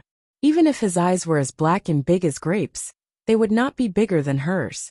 It was fine to compare now, but in a few years, she would not compare with them anymore. Especially Ning Ning. She was a girl, and her features were like a miniature version of herself. However, she could not tell which part of her was prettier than her. Perhaps it was because Ning Ning often looked like Imo Jingxian? On the other hand, An's facial features were especially similar to his father's. He had been a handsome boy since he was young, but there were some expressions between his eyebrows that occasionally resembled her. The two children clearly felt different from each other, but every time they were put together, they seemed to be especially similar. Therefore, human genes were really powerful and magical. They could concentrate the strengths of their parents on their children, and it was as if two different people had completely merged into one. That night, by the time the family's god of fortune, Boss Missouri, returned from overtime, it was already after dinner. The company had an urgent matter that required him to personally make a decision, so he had no choice but to return a little late. However, when he returned home, he specially bought 3 servings of children's yogurt and lollipops to express his apology. 2 of them were baby yogurt, and there were also handmade milk lollipops without additives. It was definitely not a problem for babies to eat.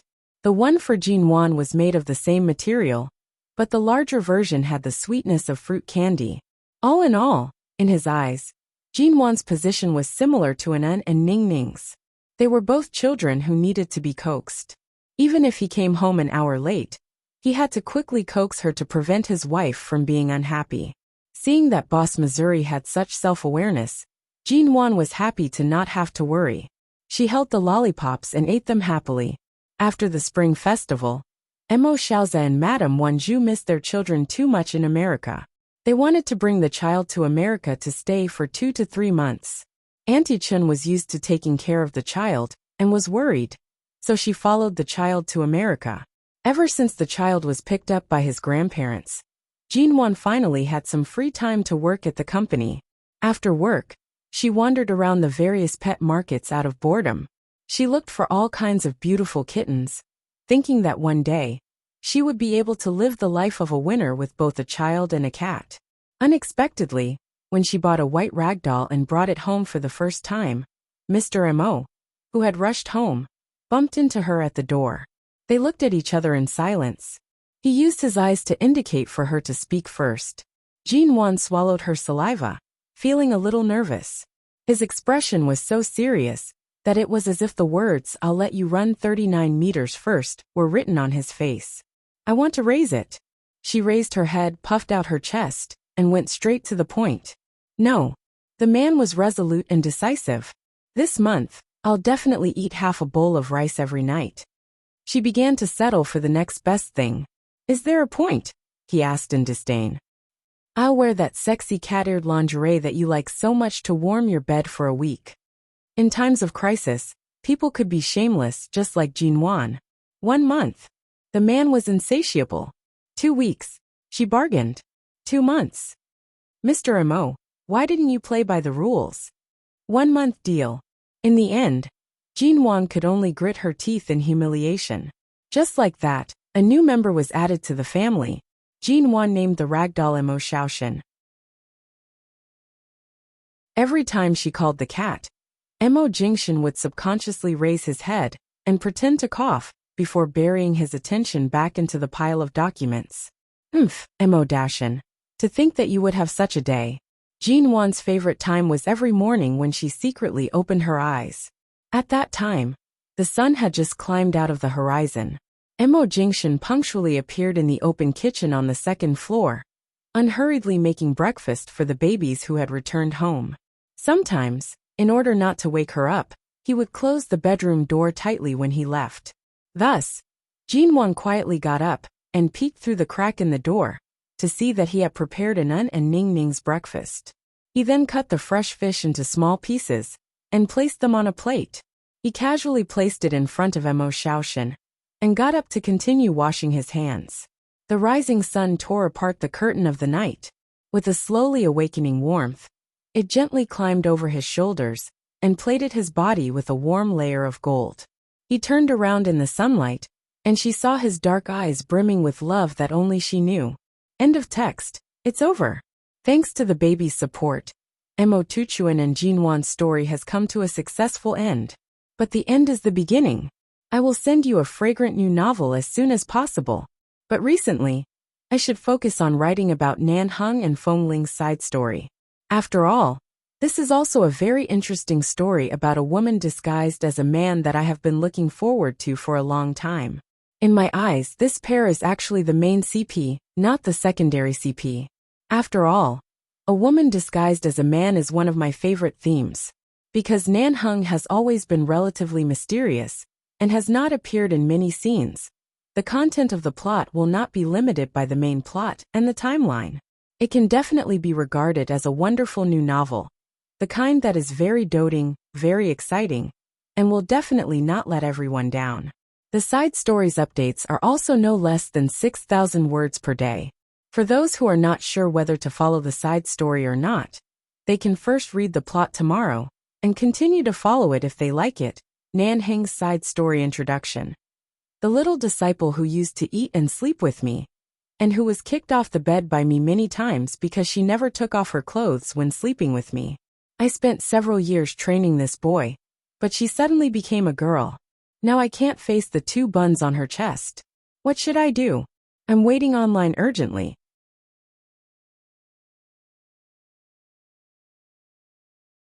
Chapter 738.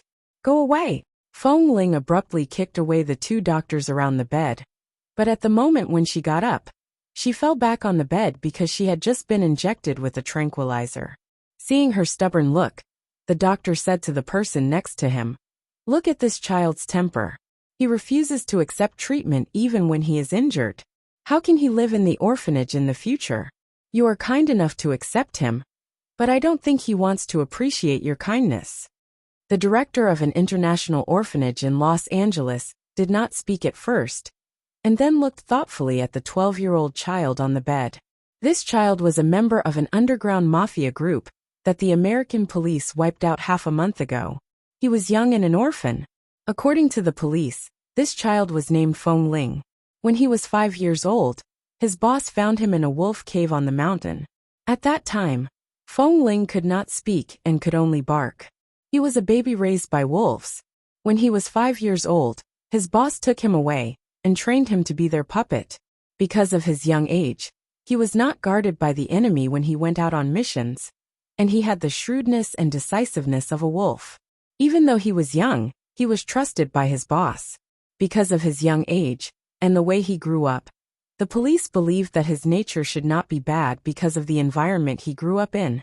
So they did not put him on the criminal list and only sent him to the orphanage. When Feng Ling was sent in, his body was covered with wounds, but if the doctor hadn't given him a tranquilizer, the room would have been torn apart by him. 1 year later, Feng Ling sensed that something was wrong. She abruptly opened her eyes, only to see a little girl in a pink dress standing by his bed with a curious expression. She was holding a flower in her hand and staring at him with a red face. In a trance, Feng Ling moved his hand and felt that the amount of tranquilizer the doctor gave him this morning was not much. After a year of drug control, she had no extra energy every day and could only get up to eat and walk at most. This was the method that the director of the orphanage came up with. He kept her in order to cooperate with the police, but did not allow her to have too much energy to make trouble. He arranged her alone in a dark and depressing room, where she could only see the stars through the small lattice window. "Brother Feng Ling, why do you sleep alone in the small room every day?" The little girl by the bed grew up in an orphanage. She was only 12 or 13 years old, but she seemed to know what it meant to like someone. When she looked at Feng Ling, her eyes were watery and full of expectation. Feng Ling ignored him and got off the bed. Feng Ling had always lived in this room alone. She was used to such darkness and looked at the mirror. The youth in the mirror was tall and slender. Even though he was only 13 years old, he looked much taller than many of his peers. His face was pale and cold, and his eyes were so bright that even the stars outside the window couldn't compare. His messy, jet-black hair looked slightly dispirited. With a casual flick, his short hair instantly looked much more supple and docile. The little girl was dumbfounded as she watched from the side. Feng Ling was the best-looking boy in the orphanage, but he usually didn't like to interact with others or make friends. No matter when he was eating or being called to group classes by the teachers of the orphanage, he would always sit in the corner coldly and quietly. He had a completely unapproachable temper. The boys especially hated him, because almost all the girls liked to sneak glances at him. Even if he had a bad temper, the girls would always find opportunities to approach him, although every time they tried, they would get cold indifference. Although this beautiful boy's temper was really cold, there seemed to be deep whirlpools in his eyes, like stars in the darkness, bright and dazzling. He was so beautiful, but he was not as annoying as other boys. He always came and went alone. The black earring on the boy's ear seemed to carry a sharp dark light, mysterious and unfathomable. Feng Ling closed his eyes, and the extraordinarily beautiful boy in the mirror also closed his eyes. "Brother Feng Ling, do you want to go eat with me? I heard that the cook made hamburgers today." Hearing the shy and noisy voice of the little girl, Feng Ling frowned impatiently. "Shut up and get out." The little girl should have been afraid, but she had long known his temper, so she walked over and handed him the flower in her hand nervously. "Brother Feng Ling, I just want to be friends with you." Feng Ling's eyes opened instantly. In this dim and narrow room, it was like a dagger lurking in the dark for a long time, making people shudder. He glanced at her coldly, and the little girl was frightened by his eyes. She immediately dropped the flower, turned around and staggered out. The room was quiet again, and the boy in front of the mirror looked indifferent. When she was taken out of a wolf's cave at the age of 5, she knew that she was not a wolf, but a human, and gradually understood that she was a girl. But in the world of the mafia, she had to dress up as a boy to be able to move freely. She had to train and carry out tasks as a boy to have food. Otherwise, she could only be killed as trash. If she wanted to live, she could only forget the fact that she was a girl. As time went by, even she couldn't remember whether she was a man or a woman. She remembered that when she was in the hands of the mafia, she once sneaked into the headquarters of the FBI to install a listening device. Many American police had dispatched a large number of police cars in order to catch her, but she still managed to escape. Even a few strong police officers were no match for her. But she never expected that in the past year, she was controlled here by these so-called doctors who saved the dying and helped the wounded with a tranquilizer a day. The front door of the orphanage was rarely open, and 3 or 4 tall top-grade military Hummers were parked outside. The door was opened. "Boss." A member of 11 Base who was about to finish his service stood in front of the door and looked respectfully and solemnly at the man who got out of the car. "Here we are." Nanheng responded indifferently and walked in. Seeing that the rumored Nanheng finally appeared, the director of the orphanage hurried to greet him. "Mr. Li, it was your father who came here to select people a few years ago. Today is the first time I see you, Mr. Li. Please forgive me for my negligence."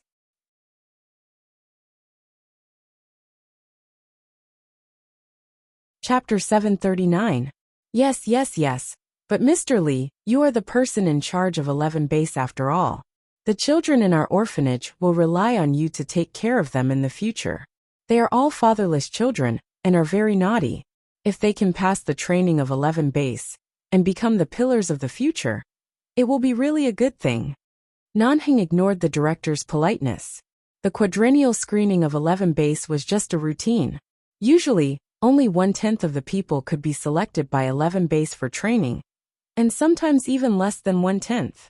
After all, not everyone had the ability to pass the tests and checkpoints set up by 11 Base. To become a member of 11 Base, one had to be fully qualified in both physical and mental quality and physical quality.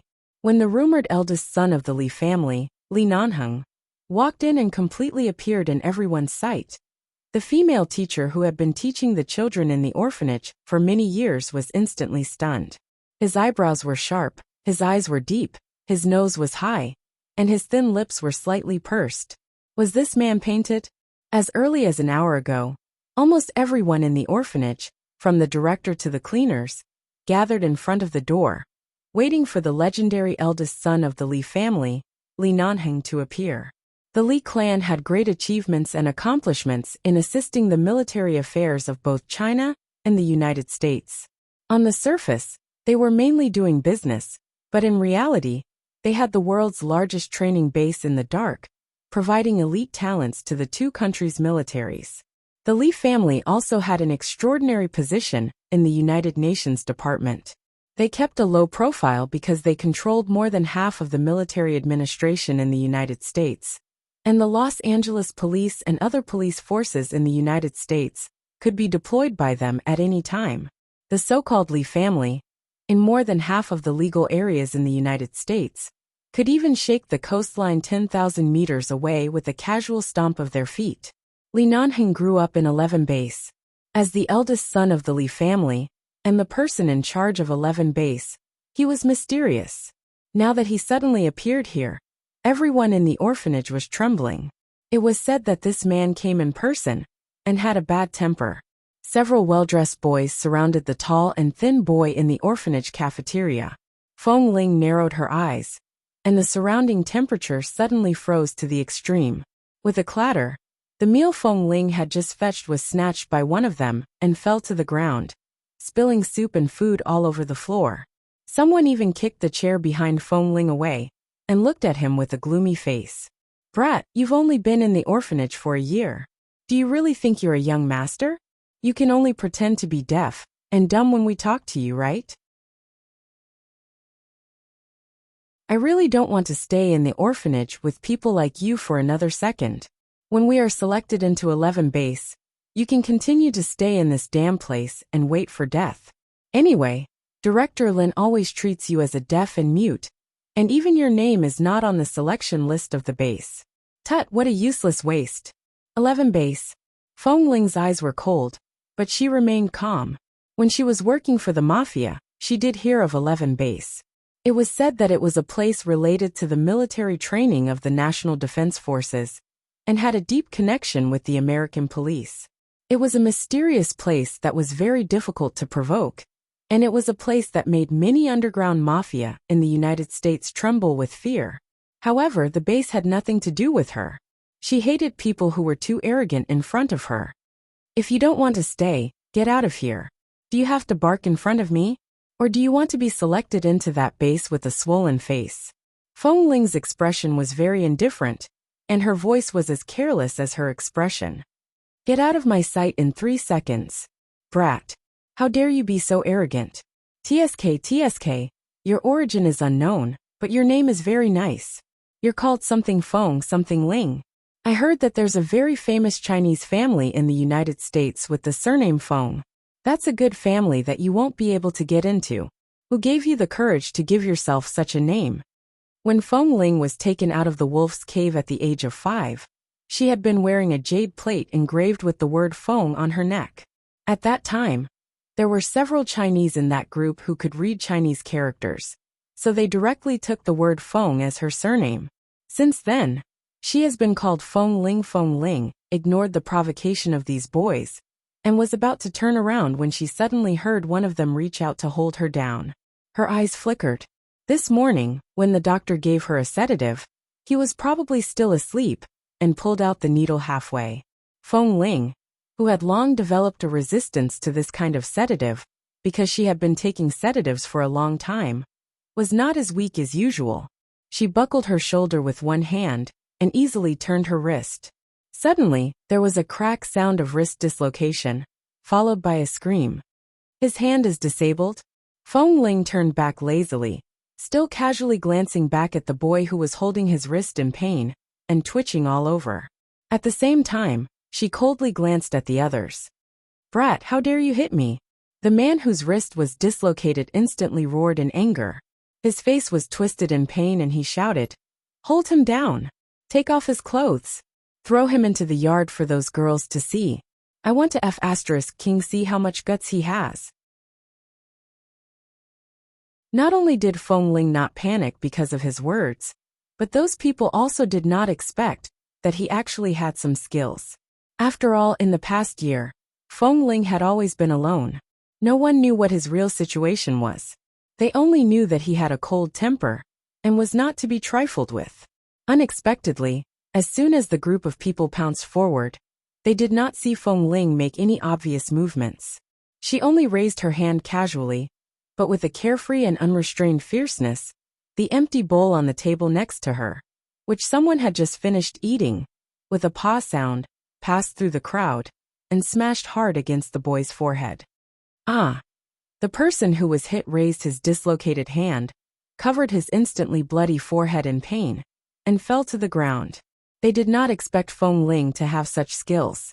Those boys who were about the same age as her, about 13 or 14 years old, instantly froze, not knowing whether to hit her or not. And at this moment, Feng Ling kicked the lower body of one of them. Immediately, another scream sounded. When they reacted, Feng Ling had nimbly flashed out of the encirclement of these people. She expressionlessly picked up the plate on the ground and turned to continue to get food. Damn this brat. Forget it, just wait. Sooner or later, someone will deal with him. Feng Ling acted as if she did not hear it. She put the food on a new plate, walked to a clean table not far away, and sat down without looking back.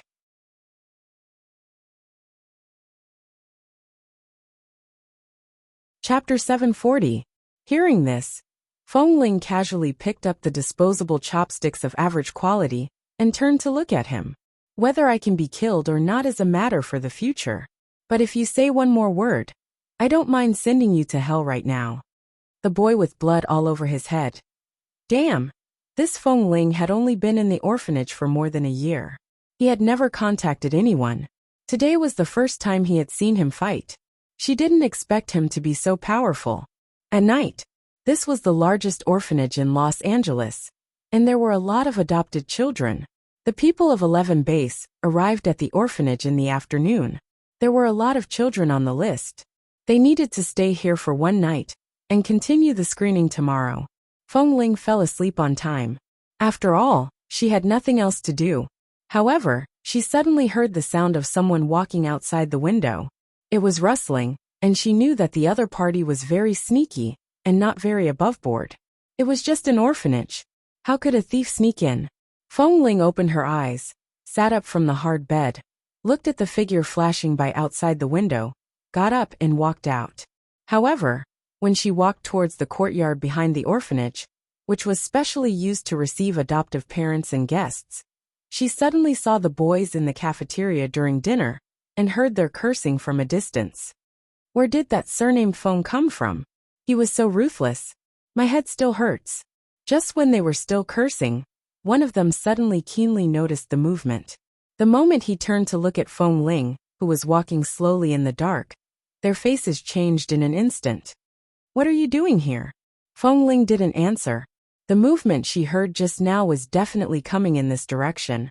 But that person had obviously hidden himself. She just glanced at the bushes around expressionlessly.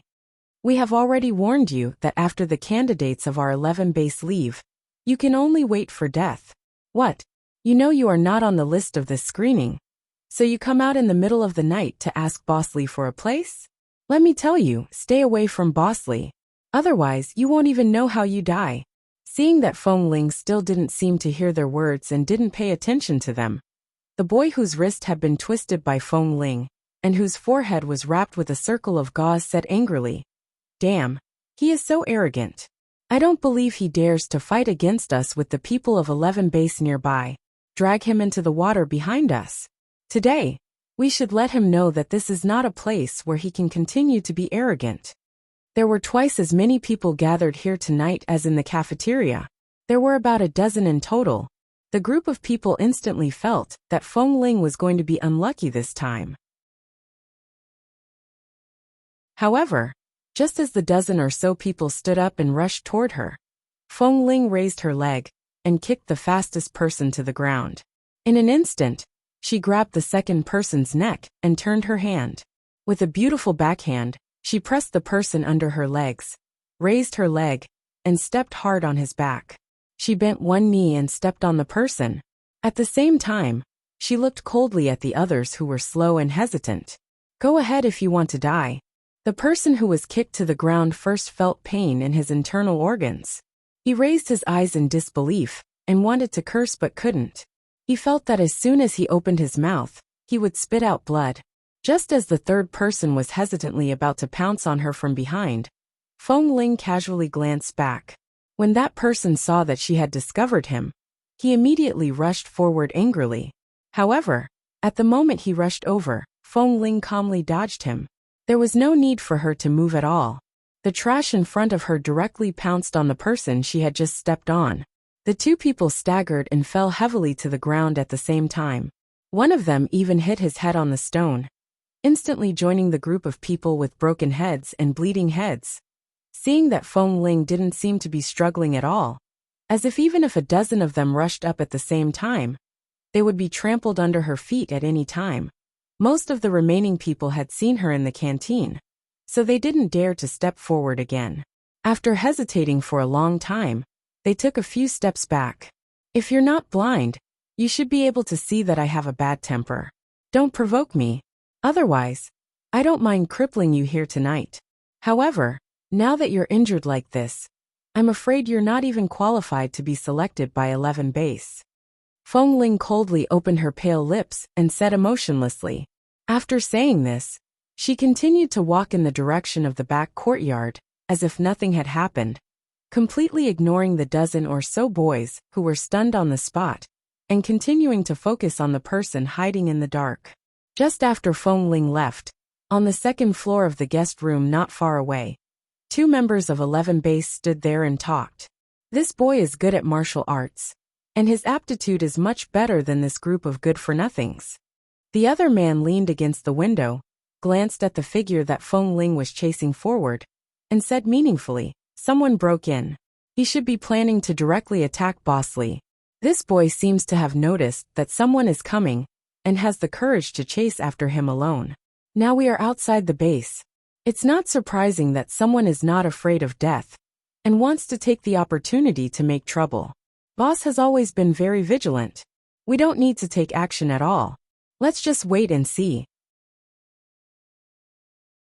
Just as the man finished speaking, the two men turned their eyes and saw that Feng Ling was following the figure in the dark to the sauna room behind.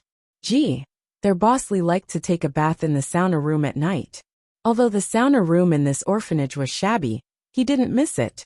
Now he was taking a bath in it. If two people sneaked in at this time, they didn't know what would happen inside.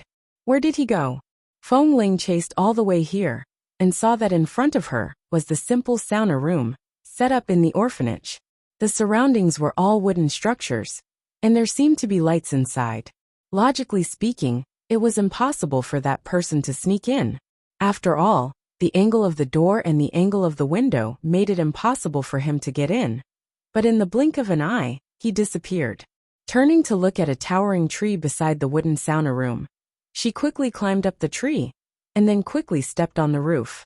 When she suddenly saw that the man had escaped to the eaves not far away, she immediately rushed over with a cold face, and was about to follow him.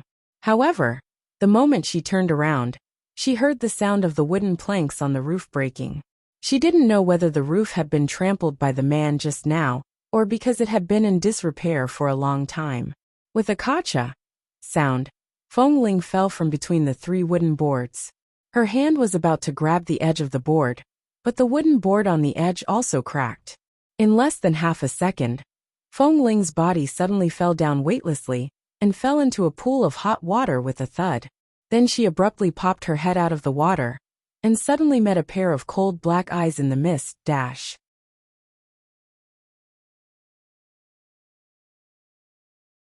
Chapter 741. In the misty air, Feng Ling couldn't see his face clearly, and could only see a trace of coldness in his dark eyes. She never expected that the wooden sauna room of the orphanage had been in disrepair for so many years that the roof was broken, and she didn't expect that the person below was actually taking a bath. The man who was taking a bath in the huge wooden tub in the sauna room had soaked for a long time, and his healthy, wheat-colored skin looked a little pale. When he looked at the boy who only had half his head exposed in the water through the steam, his lazy and cold aura made people instinctively feel danger. "What? Do you want to take a bath together?" Feng Ling wanted to say that she was not interested, but at this moment, she came here to chase the person who was lurking in the dark. She couldn't explain herself if she fell down like this. At first glance, she knew that the man in front of her was not a good person. There had never been such a person in the orphanage, so this man should be from 11 base, but she didn't know what kind of position he had in 11 base. She still calmly submerged half of her face in the water, and the short hair on her head almost covered half of her face because of the water. She could only vaguely see a pair of indifferent and cold eyes through the wet hair. Seeing that she didn't move, Nanheng still sat calmly in the bathtub, his muscular arms casually resting on the edge of the bathtub, and his long and narrow black eyes narrowed. He saw the vigilance and the idea of escaping gradually blossoming in her eyes. The man raised the corner of his mouth coldly. At the moment when she suddenly emerged from the water, he instantly grabbed one of her wrists and backhandedly pulled her back. Nanheng's speed was so fast that Feng Ling almost couldn't dodge. She had been controlled by tranquilizers here for a whole year, and hadn't fought with anyone for a long time. In the blink of an eye, Feng Ling changed from underestimating the enemy to resisting in the next second. She pulled her wrist out of the man's hand as fast as a nimble snake. It was so smooth because both of them had water on them, and there was some special bath lotion in the water, so it was much smoother than usual. Nanheng didn't see the boy's back until she turned around and was about to run. Judging from his figure and back, he was just a child in his teens. The enemy definitely didn't send him here. But how could there be such a child in this orphanage? When he was about to chase after him, he didn't put on his clothes because he was taking a bath. Instead, he pulled off a bath towel and quickly wrapped it around his lower body. Then, he leaped forward and grabbed the teenager's shoulder when the teenager was about to run out of the sauna room. However, when he was about to turn the teenager around to see the teenager's face, the teenager, who had his back to him, quickly pulled off the bath towel and covered the teenager's head with it when he caught a glimpse of the teenager's white lower body.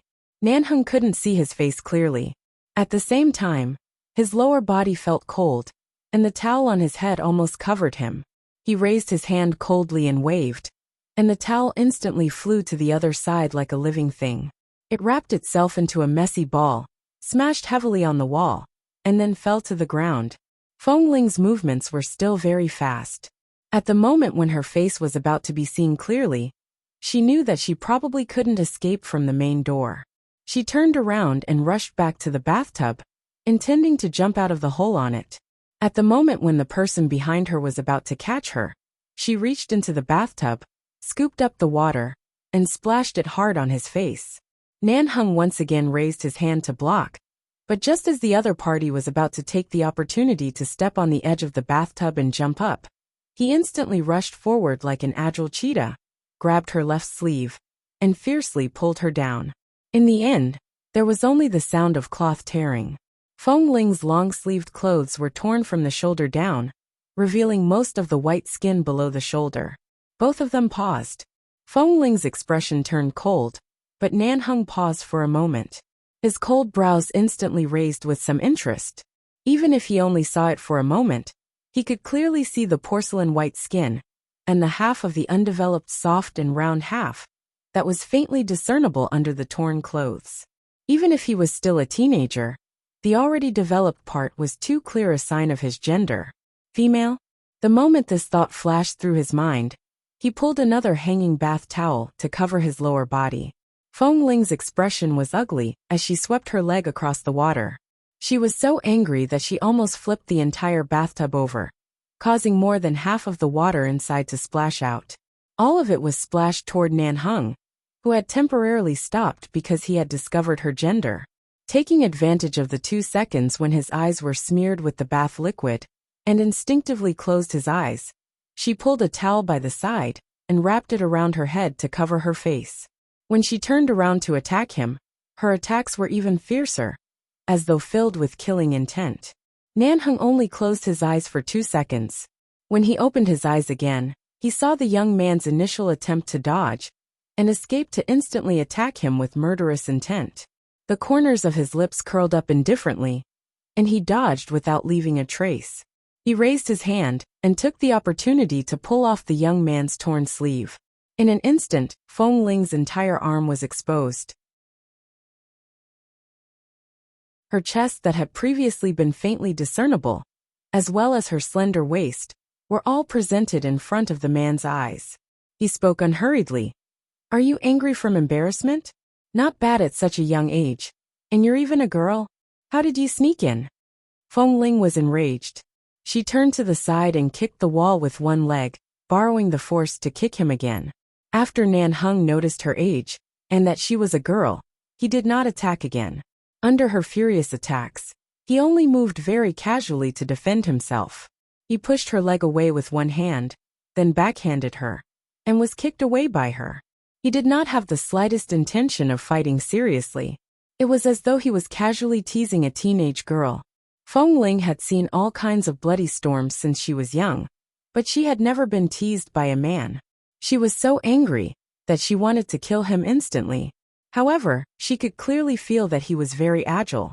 If he really wanted to fight seriously, she was afraid that she would not be his match. At the same time, from the corner of her eye, she saw the clothes of the man placed not far away. It seemed like he had a gun. People with guns were more difficult to deal with. You're tuning in to the Li Mei's Wuxia Whispers YouTube channel. We're so grateful for your support. And don't forget to subscribe to join us on this incredible journey through captivating stories.